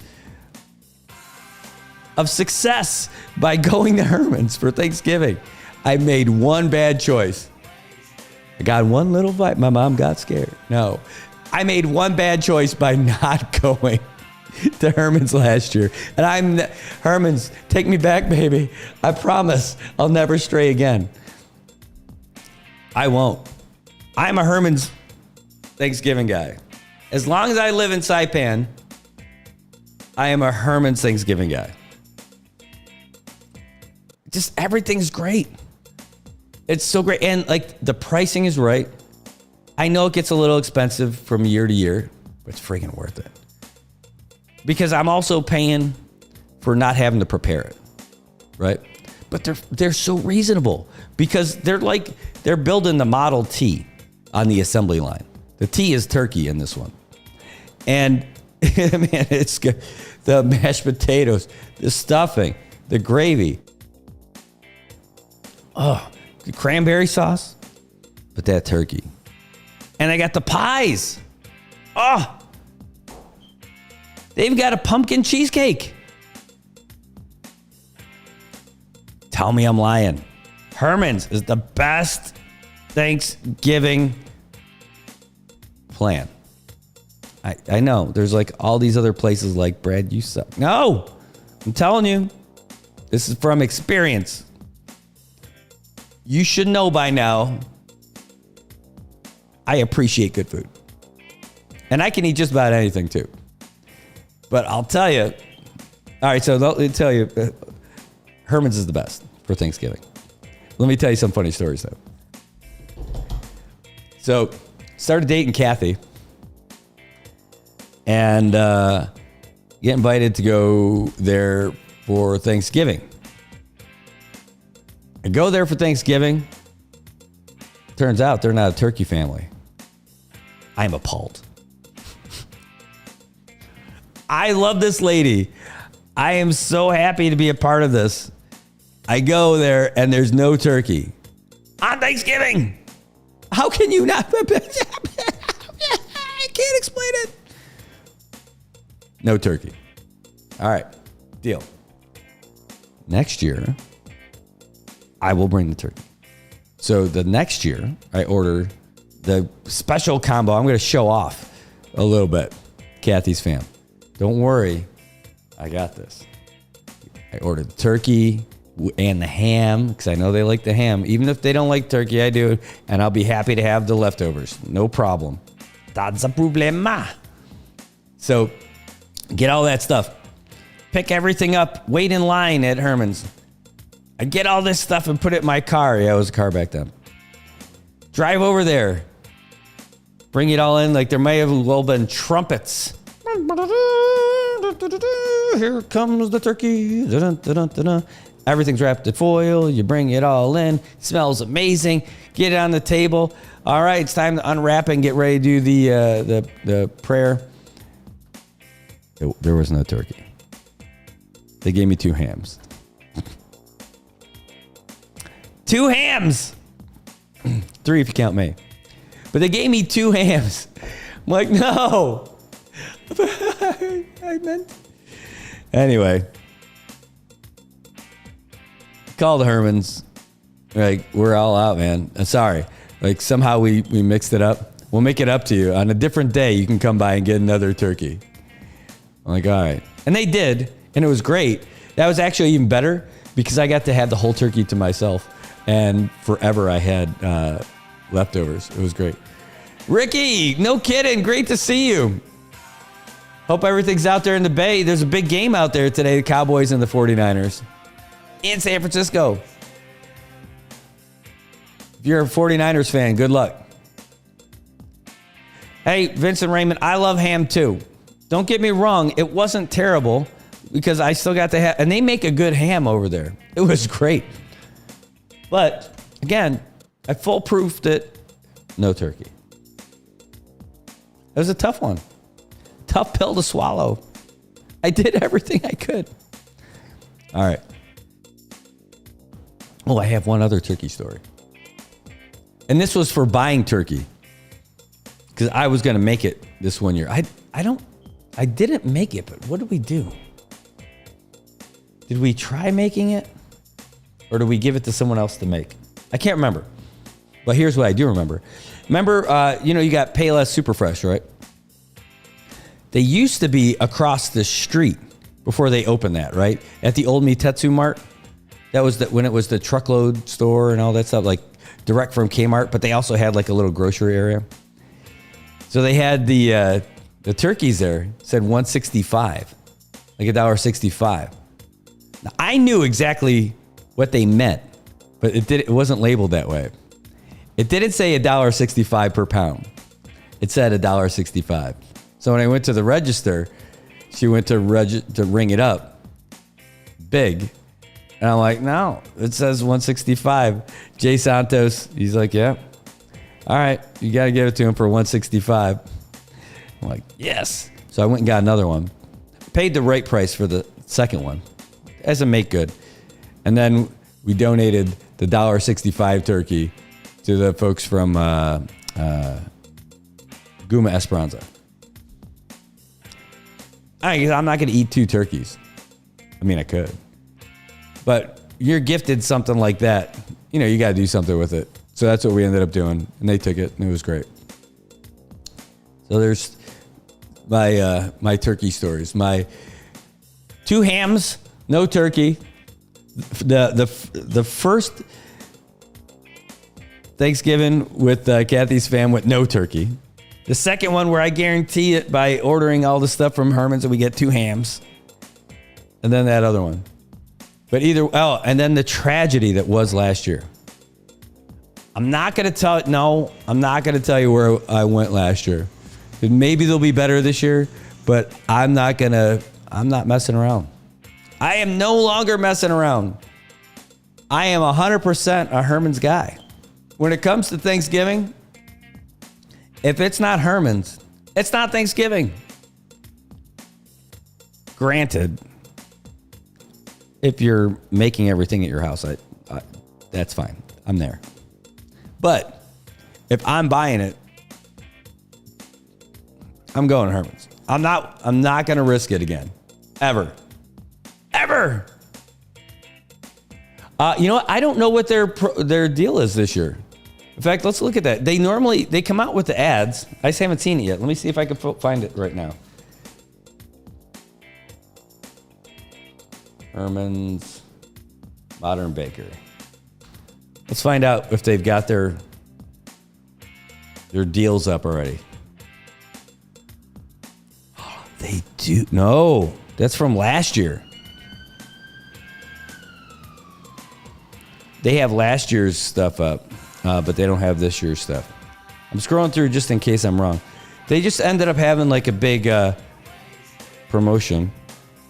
They have a big raffle on my birthday for their 80th. No way is their birthday can't be my birthday. Are you serious? Of course, the years aren't exact, but like, no way is Herman founded on my birthday. This could explain a lot. We were destined to be together. One Thanksgiving at a time. All right, so boy, they got like 1 million posts in the last 2 days. It just, by the way, if you're in the social media world, don't post 1 million things every day, because especially if you're doing it for marketing purposes. Like for us, with what we're doing for NMI News Service, by posting like the news as it happens, that's different. A different thing altogether, right? But if you're a company, this is free unsolicited advice here. Don't post all your stuff in one day, because it all gets lost. You got to be patient. You can't, it does not serve you well to put everything on the same day. I'm looking at so many posts that they had from 2 days ago. It's okay. I know why they're doing it. People think that, mistakenly, that posting a lot is the key. It is not the key. It's just the opposite. It works against you, because people lose everything that's on there. Don't do it. Don't do it. It is not working. Anyway, they don't have their stuff up there for this year. Is this last year's deal? Yeah, that's their holiday special from last year, from December. So I can't even tell you what their specials are going to be this year. Well, sorry, Hermans. I was going to do it for you. For nothing. Just for years of you guys being great and taking care of me. And maybe a little bit of guilt because I didn't go with you last year. Let me see if it's on their website. I was just checking their social media. No. Here we go. Do they have anything here? Oh, they got 80th specials. Products? No, it's not there. It's not there. Oh, here. They do have the history page. My last little bit on this, just to see if they show the date.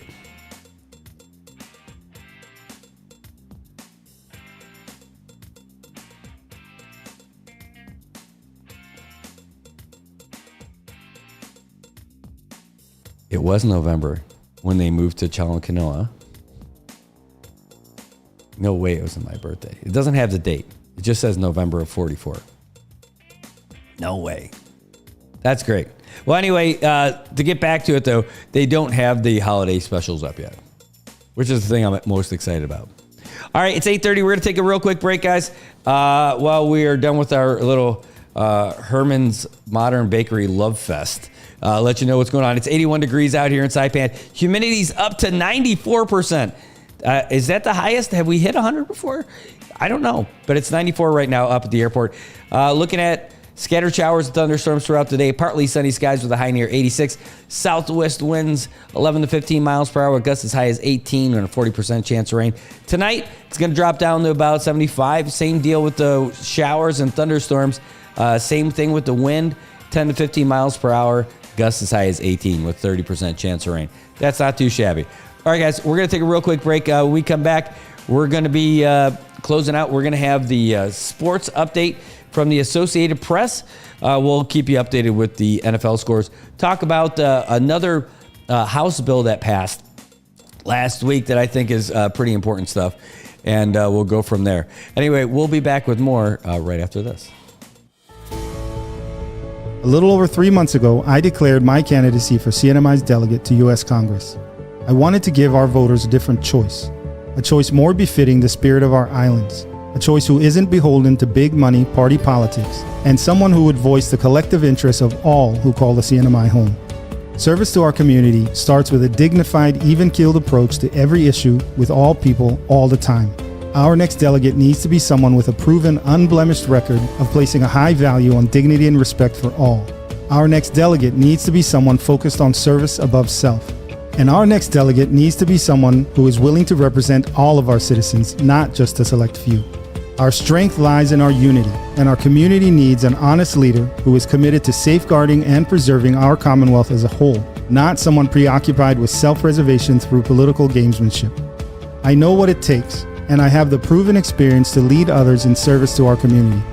My name is James Rayfand, and I want to be your voice in Washington. This November, when you step into the ballot box, please vote number 4. Please vote James Rayfand. This ad was paid for by the committee to elect James M. Rayfand, and we approve this message.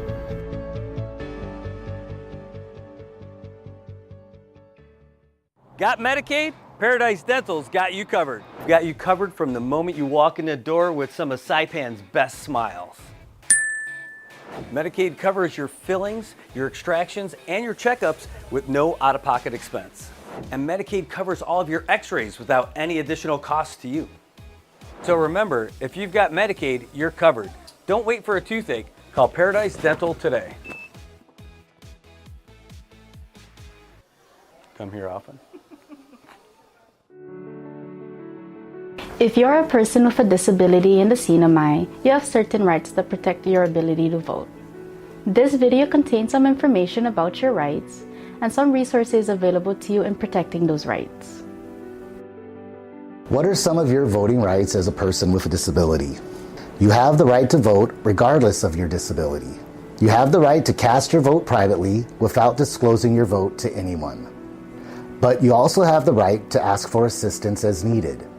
Polling place workers should be ready and available to assist and accommodate your needs. CNMI law requires that you must be registered to vote in the CNMI.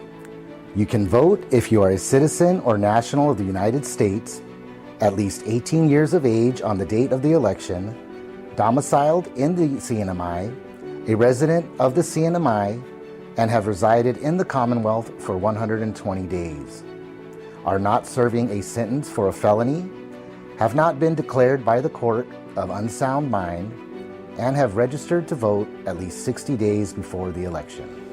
As a voter with a disability, you have the right to vote in an accessible voting place. That means you can get from your car through the door to cast your ballot without physical barriers or impediments. Under the CNMI law, any voter who needs help in casting a ballot is entitled to request for assistance.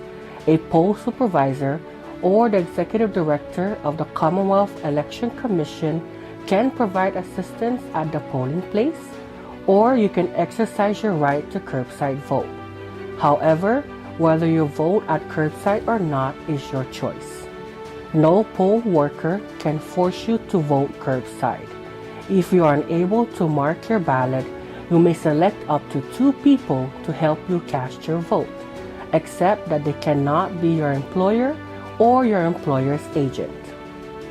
The Americans with Disabilities Act of 1990 requires public entities to provide progress access, reasonable modification of policy, auxiliary aids and service where necessary to afford an individual with a disability an equal opportunity to participate in and enjoy the benefits of the services, program, or activity being conducted by the public entity.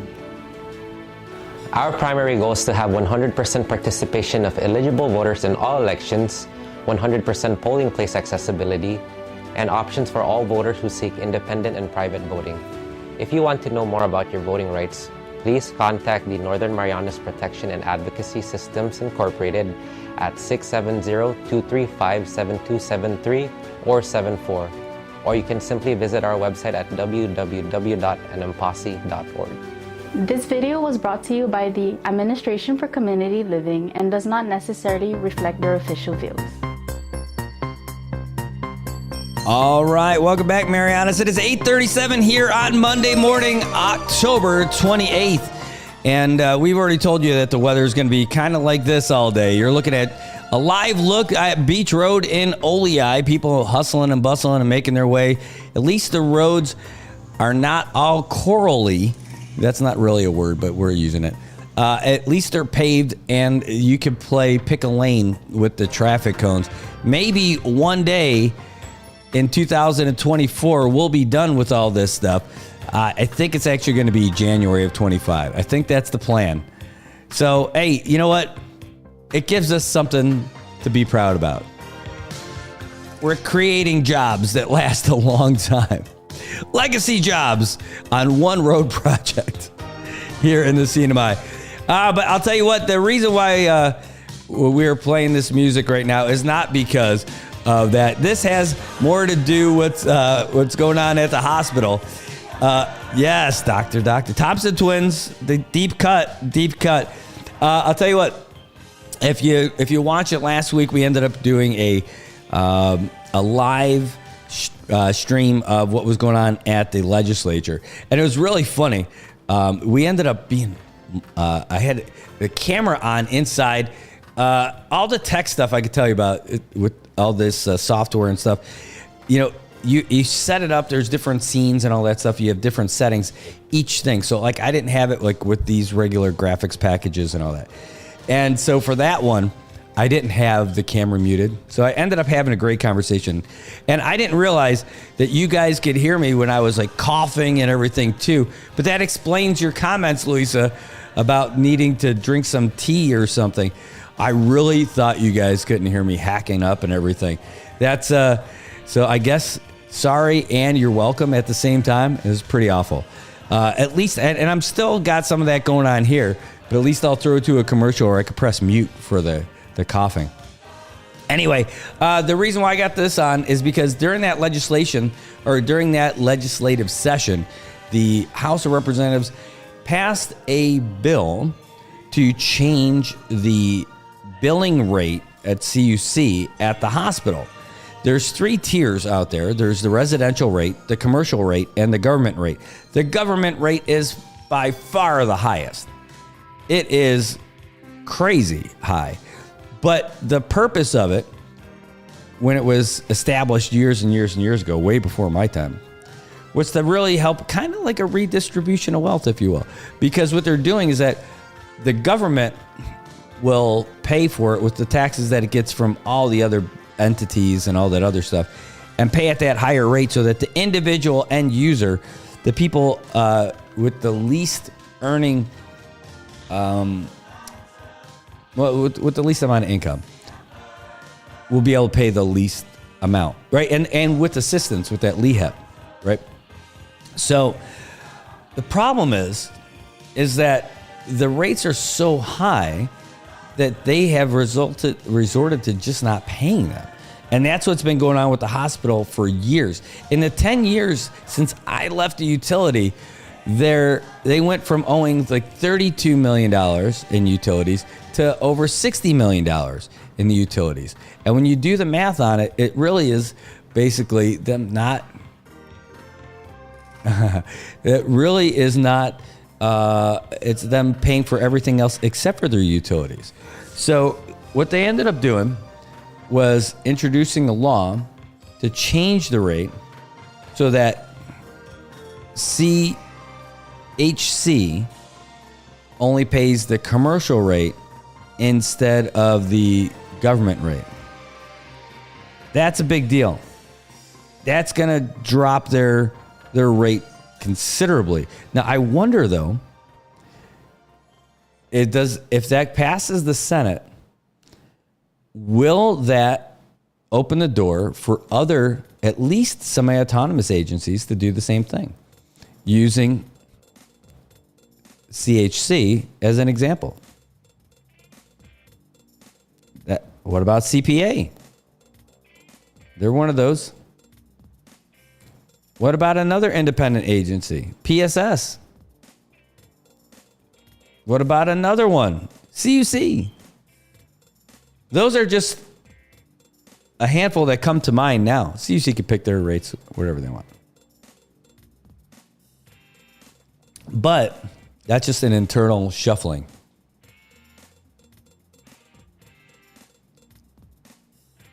But I wonder if that does open that door for other agencies to say, hey, let's be equitable here. We're all suffering from the same thing. And how does that going to affect everything else? I don't know. Well, I'll tell you what does it. I mean, it more than anything, I think things for CUC seem to be getting away a little bit because the information battle is being fought, and they're not on the battlefield yet. So I wonder how long it's going to take before they start getting some of that info out there. Because I think a lot of what they're doing, they just need to talk to people, let people know what's going on. Yeah, it's a bigger topic, but I think that's it. Now, listen to all that stuff that's happening right now. There's all kinds of folks who are speaking out about CUC at this moment. And it's the most important agency that we have in Saipan, Tinian and Rhoda. What about the hospital? Okay, the hospital. The hospital can't run without CUC. I'm telling you, CUC is the most important agency in the CNMI. Running water. There you go. I know. Power is important too. Running water. It's the reason why it's the most important thing. Yeah, Tobot, it says, did you hear about another CUC employee filing a grievance report? So I saw that post for sure. But I don't know. You know, it's not something for me to report on for sure. I did see that post though. I could say that. But that post even said that they weren't even aware of the specifics. They just heard about that too. And let's get back to the important part though, Louisa. I see you in the comments right there. I know you heard the conversation with Kathy and you said, how dare you not save her some cheesecake? You know, I do have the true story on that is I got 2 pieces of cheesecake. And the second one was for her. So I delivered that to her and she did eat it and it was good. And I did eat a little bit of it too, but not until after she put it in the refrigerator unfinished. Like when you're getting a piece of cheesecake like that, I think once you put it back in the refrigerator, it's fair game. That might not hold up in court, but that's how I see it.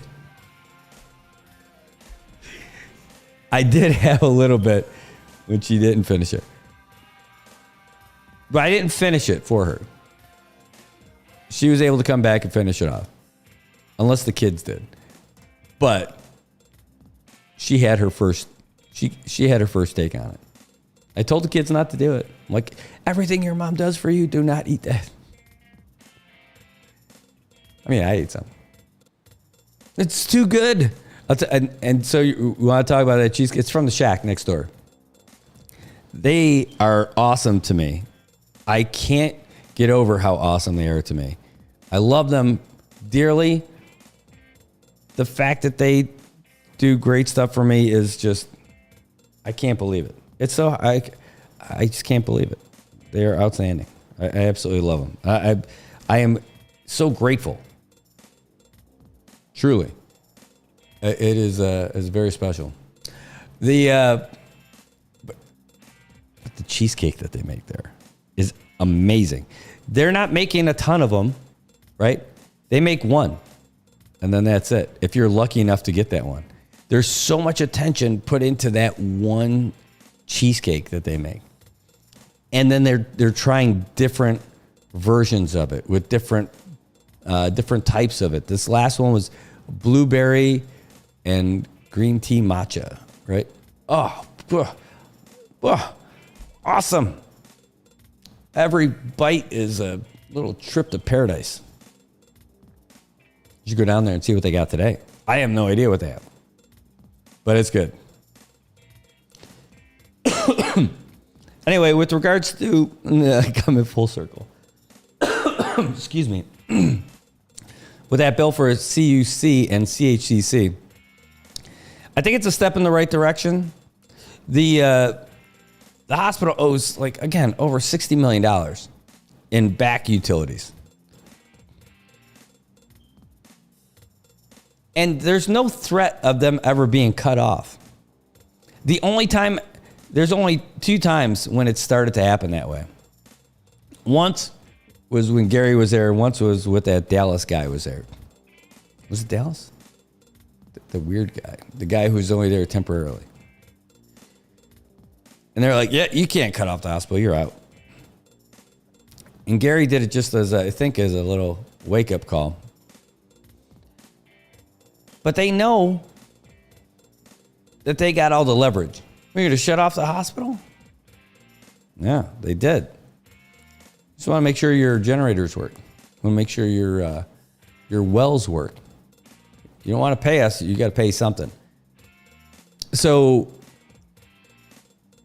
but charging them an outrageous rate doesn't help them either. And it's not, they don't do themselves any favors, just like the legislature doesn't do themselves any favor, just like the airport doesn't do itself any favor, by running the Saipan edition of the Antarctic training station, by having it 1,000,000 degrees negative in there. Like, if you have to wear a winter jacket to go to your job in Saipan and you don't work at a hotel where you have to go into the freezer to bring food out, or at a wholesaler, if your regular office job means that you have to buy a winter coat so you're not freezing at work, it's too cold. You are running way too much utilities to do all that stuff. You got to be responsible about it. Well, it's not my money. Yeah, it is. Well, it's HVAC. Well, then they need to dial back the HVAC. They're spending money foolishly. It's crazy. But I guess if there's no threat of you losing service, I guess you can just do whatever you want. I don't know. It's a tough one. You want to... Oh, geez, Louisa. The bills make me wanna shout. Kick your heels up and shout. Throw your hands up and shout. Throw your head back and shout. Come on now, the bills are making it happen now. All right, let's not get too carried away. Bills 31, but the Seahawks scored a touchdown too, and they've got the ball, trailing by three touchdowns. 7 minutes left in the fourth quarter. Anything could happen.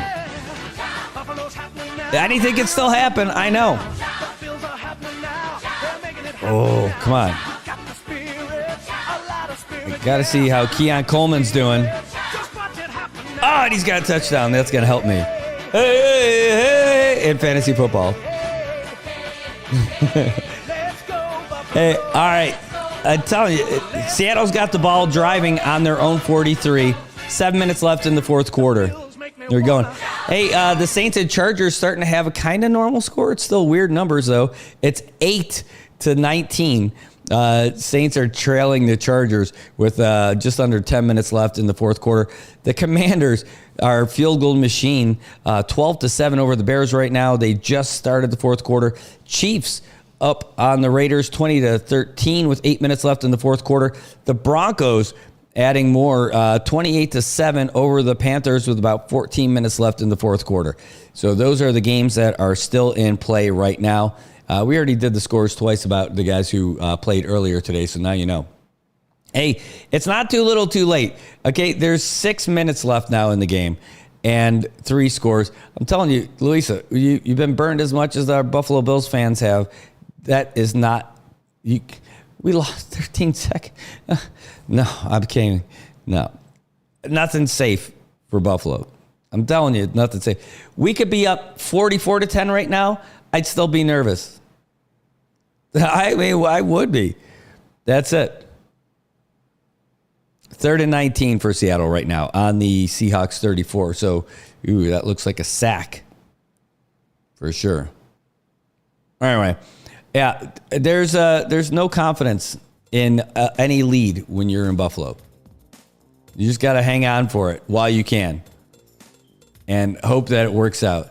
Maybe if there's about 2 minutes left and the score is the same, I'd feel okay. Maybe.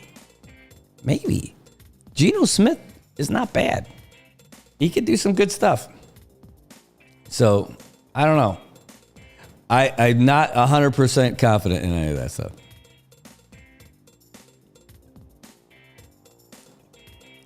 Here's another. Well, we could talk about this story. We didn't talk about it today.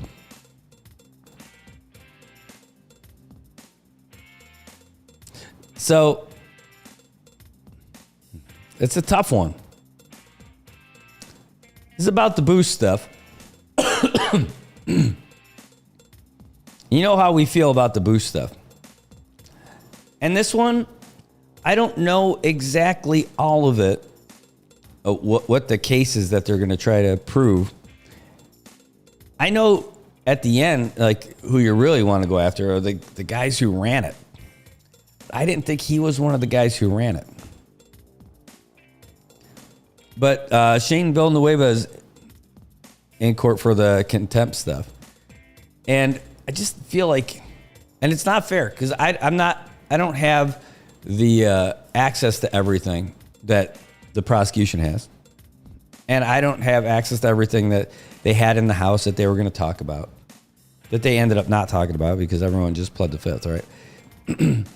But, like, it seems to me like those guys were just, like, again, with my limited info, it just seems like they're the small guys that they're going after as opposed to the big guys who actually ran it. While you're going after, like, the guys who maybe did some marketing stuff, the guys you really want to go after are the ones who stole the bag. The guys who gave away all that money to friends and family and acquaintances. The triumvirate. Like, those are the guys. Those are the guys. Guys from commerce, the guy from finance, and the guy who is the governor's special assistant.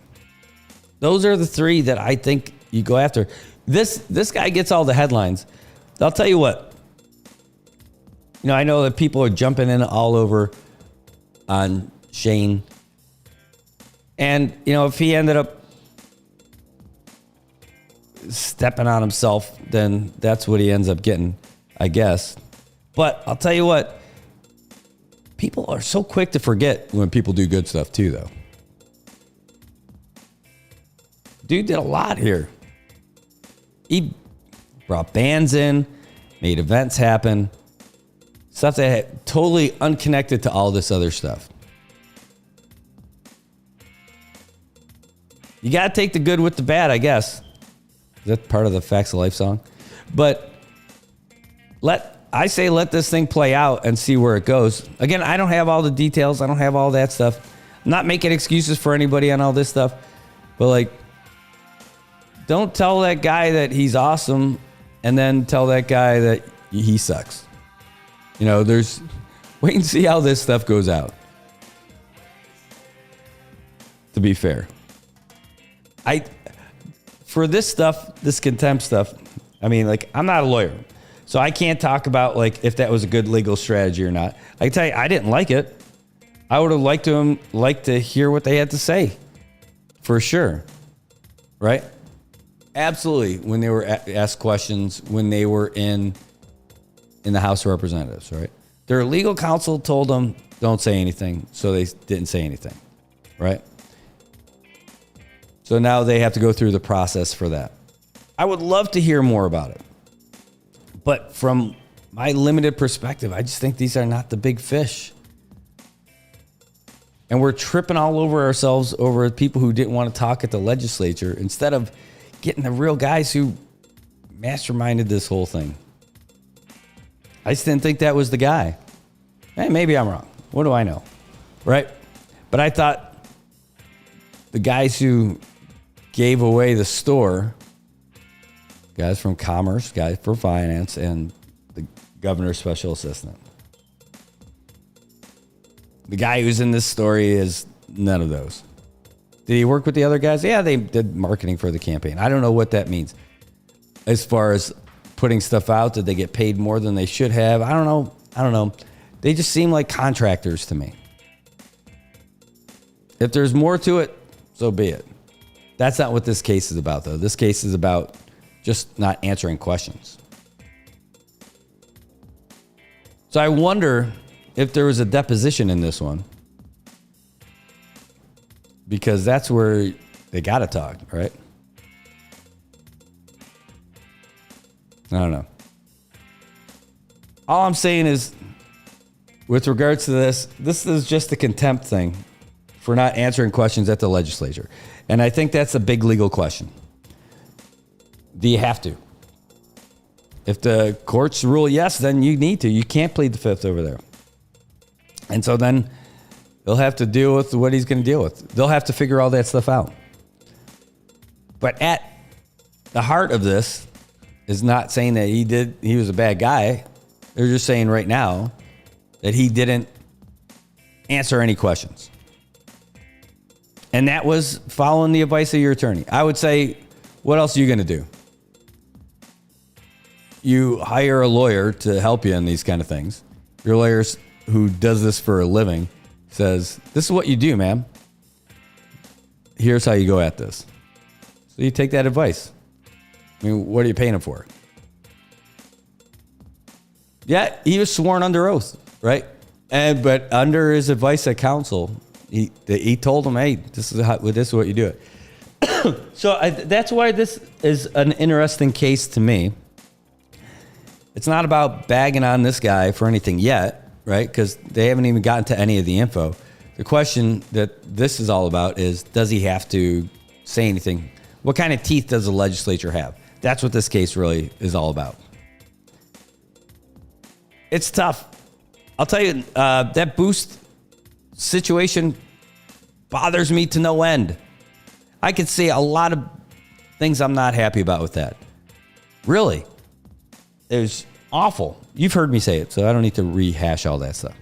But at the heart of it, this one is about what kind of teeth does the legislature have? That's 100% what this one is. And then they'll decide to go back and talk about the boost case. In the meantime, they put everything on hold because they don't know if they can ask anybody any questions at the legislature. So then if somebody wants to go after the rest of the boost stuff and do an investigation, they absolutely could. It would be OPA. And I would love for them to do that. And I don't know why OPA has been pretty mum about the whole thing. Oh, heck yeah, Tobot. I was not boosted, but I didn't apply. So I can't say that I was turned down or my packet was ignored or any of that stuff. I just didn't do it. And there's nothing bad about people who got boosted. Some of them got boosted multiple times while other people didn't even have their packet reviewed. If you remember all those hearings, we could play them all.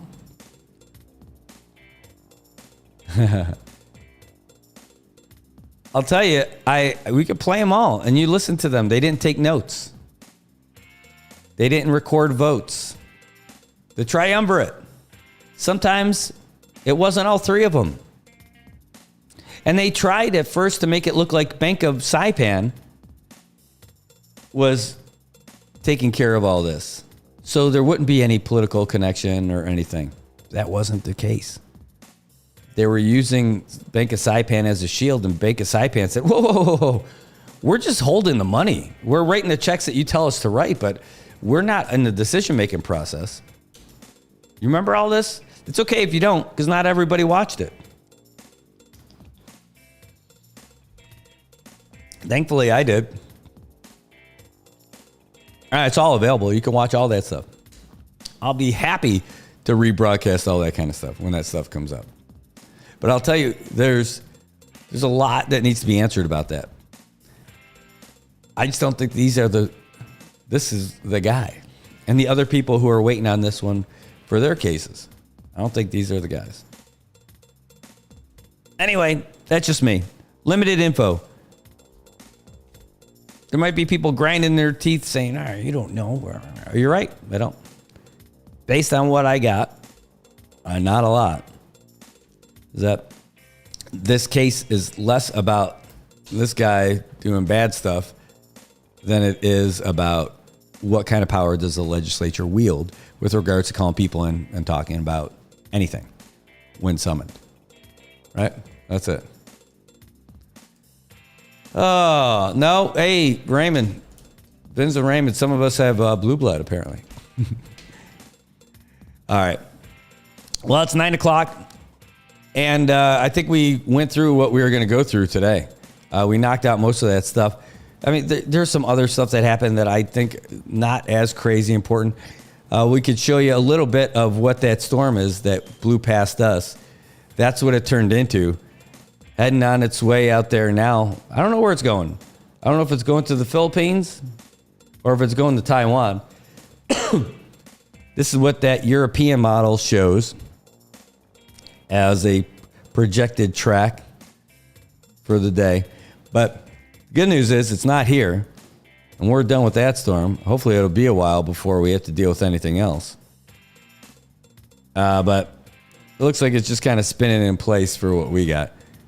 We're not going to follow that one too much anymore. We'll wait. Maybe we'll see what happens when it gets all growed up. Anyway, tomorrow is early voting, so get out there, vote early, vote often. Vote once, just once. And we look forward to seeing how all that stuff shakes out. We're going to try to get out and do our own early voting so we don't have to wait in line and all that other stuff. And, I mean, that's really what it comes down to, because it's difficult for regular work stuff. That's my excuse why I could do early voting, because it's difficult to do it on that day when I would have more getting around to do with being a one-man band over here. So I would say get out there and do that. I'm excited to see what it looks like tomorrow. All right, doing a refresh on the scores just to see where we're at. And 39 seconds left. Now I feel secure, Louisa. 31-10, 39 seconds left in the game. Bills got the ball, 3rd and 12 at Seattle 17. They might go for a first. They might go for a first down. They might just run it. I don't know if they have any timeouts left. Just to run out the clock, maybe kick a field goal. But I mean, it's essentially over. They might not even kick the field goal. They might just turn over on downs. Anyway, are there any other finals yet? Oh, it looks like it's a final now. Bills Seahawks is a final. No, still says 39 seconds. All right. Well, we'll wrap it up with that. I'm going to get you the sports update, though, from the Associated Press because we can. That's the last thing that we got. I want to say thanks to all you guys for tuning in. Thanks for the comments, for sure. What's that? Just sent you the reschedule for Herman's Family Fun Day. Awesome. Thank you. Yeah. Yeah, Luis, I had nothing to do with that that game. Sorry. There's no negativity about that. It's all positive. Just be a Bills fan today. It's perfect. I'll be a Seattle fan when you guys win. I lived out there. I was a Seahawks fan. I still like them. I don't dislike them. I'd love to see a game in their stadium. I've been to the Kingdome when it was still there. I haven't been to their new stadium now anyway. All right, we're going to get you guys the latest from the Associated Press Sports, and then we're going to call it a day. Again, I want to say thanks to you guys for tuning in. I want to say thanks to our sponsors for supporting the show. I want to thank you guys for supporting our sponsors for sure. And, man, I'll tell you what. Think about that cheeseburger that's down in Garapam. Do you remember what I was talking about? Mama Rio's? Oh, the greasiest thing. Hey, and greasy goodness. And by the way, Monday, Tuesday, Wednesday, that is the pizza buffet over at Godfather's. $10.99. And you can wash it down while you're watching the football games with a $4.99 mug of beer. Oh, man, we still need to do this as a group thing. Hang out and have some lunch. Louisa Tobat. Let's message about this afterwards. All right, we're going to run the sports, and then we're going to run out of here. So you guys have a great day. We'll talk to you soon. We'll see you tomorrow when we get there, 7 o'clock in the a.m. We got guests coming in tomorrow. Let's see who we got. I think it's the Marianas Business Network is going to be coming in tomorrow morning. That's who I put in. Yes, we've got them coming in. Wednesday, I know that we're going to have an Posse coming in. And who else do we have? Oh, I know Friday's going to be a holiday for a lot of folks with the All Souls Day stuff that's coming up. But that's what we got going on this week and in the next couple days. So thanks for being here, guys, and we will see you in the morning. In the meantime, here's the latest from the Associated Press Sports. AP Sports, I'm Steve Carney. The Dodgers extend their lead over the Yankees in the World Series. This report from correspondent Mark Myers. The Dodgers are halfway to a World Series title after beating the Yankees in Game 2, 4-2. Tommy Edman, who has shined during the Dodgers' postseason run, opened the scoring with a second-inning home run. You know, baseball's obviously you go through ups and downs, and I actually ended the season on a pretty cold streak, so looking forward to the postseason. I was like, all right, I'm going to get hot soon, and then fortunately it happened. Teoscar Hernandez and Freddie Freeman also tagged Carlos Rodon for homers. In his first World Series start, Yoshinobu Yamamoto shut down the powerful Yankee lineup, tossing 6 1/3 innings of one-hit ball with 4 strikeouts. Aaron Judge continues to struggle at the plate. The Yankee slugger is 1 for 9 in the series with 6 strikeouts. Game 3 is scheduled for Monday in the Bronx. It's uncertain whether the Dodgers will have DH Shohei Ohtani for the game. Ohtani left Game 2 with a left shoulder injury suffered on a stolen base attempt in the 7th inning. Manager Dave Roberts gave an update on Ohtani's condition after the game. He had a little left shoulder subluxation, but everything. So we're going to get some tests at some point tonight, tomorrow, and then we'll know more in the next couple days. Roberts said initial tests on Ohtani's strength and range of motion in the shoulder were good. In college football, Oregon wins its first game since reaching the top of the AP football poll. AP correspondent Dave Ferry reports. Top-ranked Oregon is 8-0 for the first time in 11 years following a 38-9 rout of number 20 Illinois. The Ducks racked up 527 yards of total offense, with Dylan Gabriel completing 18 of 26 passes for 291 yards and 3 touchdowns.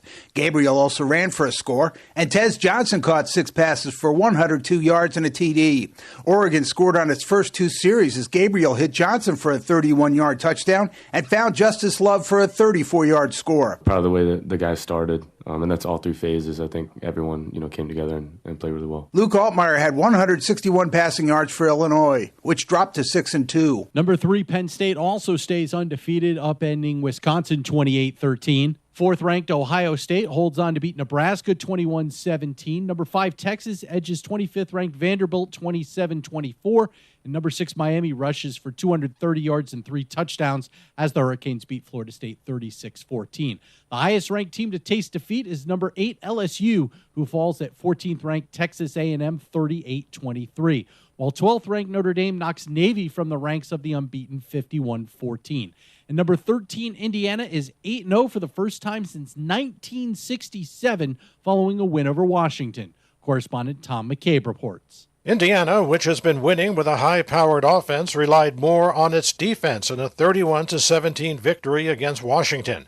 Defensive back D'Angelo Pons had 2 first-half interceptions, returning 67 yards for a score. The offense has been saving us for the last couple games, so it's only right we had it back this game. And yeah, it definitely it felt big on me to just make a play. With regular quarterback Curtis Rourke out, the Hoosiers turned to Taven Jackson, who passed for 124 yards. Just wanted to get out there and feel comfortable, feel loose, and my teammates did an unbelievable job of giving me confidence all week. Washington has lost 2 in a row and falls to 4-4. Other top 25 winners were 11th ranked BYU, number 15 Alabama, number 16 Kansas State, number 18 Ole Miss, and number 22 SMU. The Celtics' hot start continues in the Motor City. One undefeated team remains in the NHL, and a WNBA team shakes up its front office. That and more is coming up after this. The Celtics rally late to upend the Pistons. This report from correspondent Denny Kapp. Jason Tatum drains a game-high 37 as the Celtics hold off the Pistons 124-118. The Celtics trailed by 6 with just over 3.5 minutes left, but outscored the Pistons 18-6 down the stretch. Tatum and the Celtics saw a 23-point second-quarter lead erased by the Pistons, who rallied in the third to take their first lead of the game. The fun part was just how we figured out a way to win. We were never rattled, never worried. We know what we're supposed to do on offense, how to execute our late game, plays that we like to go to. Boston connected on 16 first-half triples, but struggled from distance in the second half, which opened the door for Detroit. Boston improves to 3-0, while Detroit drops to 0-3. Elsewhere in the NBA, the Cavs also improved to 3-0 as Cleveland gets 30 points from Donovan Mitchell to beat the Wizards 135-116.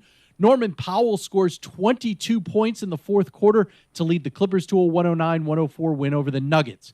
The Heat hold on for a 114-106 win over the Hornets. The Thunder beat up the Bulls 114-95. The Grizzlies get a 124-111 win over the Magic. The Spurs escape with a 109-106 victory over the Rockets. The Suns beat the Mavericks 114-102. And Domantas Sabonis' triple-double is spoiled by the Lakers as LeBron James has a triple-double of his own. 32 points, 14 rebounds, and 10 assists to beat the Kings 131-127. In the NHL, the last undefeated team is the Winnipeg Jets, who beat the Flames 5-3 to improve to 8-0 on the year. Kyle Connor and Mason Appleton each had a goal and an assist in the victory. Meanwhile, the Rangers grind out a win over the Ducks. This report from correspondent Mike Mancuso. The Rangers have won 6 of their first 8 games after a 2-1 win over the Anaheim Ducks. The game was scoreless till Ryan Lindgren scored at 4:13 of the third period. We knew the chances were going to come. Their goalie obviously had a great game, but we knew if we kept getting there, getting pucks there, one was going to go in. Midway through the third, Will Cooley added what proved to be a key insurance goal. I thought for most of the game we had the edge. It just wasn't showing on the scoreboard, so I think we just stuck with it and obviously got a few goals when we needed it. Jonathan Quick was terrific. The 38-year-old backup made 31 saves, several in the final seconds. Olin Zellweger with the Anaheim goal. They are 3-1 as they began a 4-game road trip. Also, the Lightning shut out the Capitals 3-0. Tage Thompson's 2 goals helped the Sabres beat the Red Wings 5-3. The Flyers hand the Wild its first regulation loss of the year 7-5. The Kings beat Utah 3-2. Brad Marchand's overtime goal gives the Bruins a 4-3 victory over the Maple Leafs. The Canadiens get a 5-2 win over the Blues. The Panthers double up the Islanders 6-3. Jonathan Marchessault's goal in overtime sends the Predators to a 4-3 win over the Blue Jackets. Matt Duchene's 2 goals spur the Stars to a 4-2 win over the Blackhawks.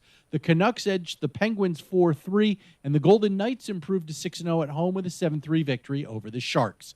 And in the WNBA, the Las Vegas Aces have parted ways with general manager Natalie Williams. Williams won the WNBA title in each of her first 2 seasons as GM, but the Aces were eliminated in the semifinals this year by the eventual champions, the New York Liberty. Steve Carney, AP Sports.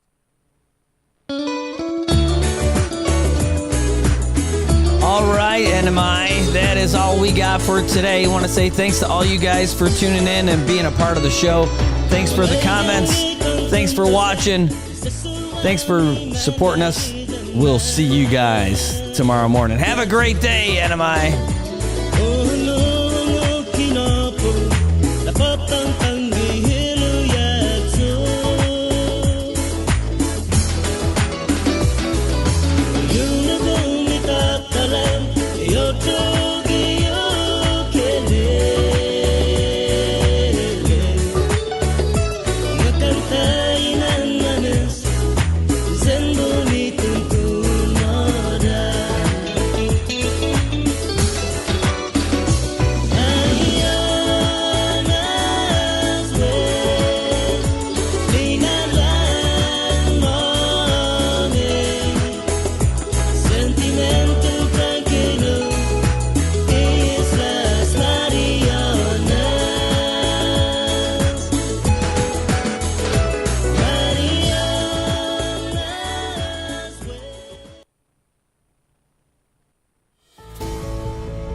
little over 3 months ago, I declared my candidacy for CNMI's delegate to U.S. Congress. I wanted to give our voters a different choice, a choice more befitting the spirit of our islands, a choice who isn't beholden to big money party politics, and someone who would voice the collective interests of all who call the CNMI home.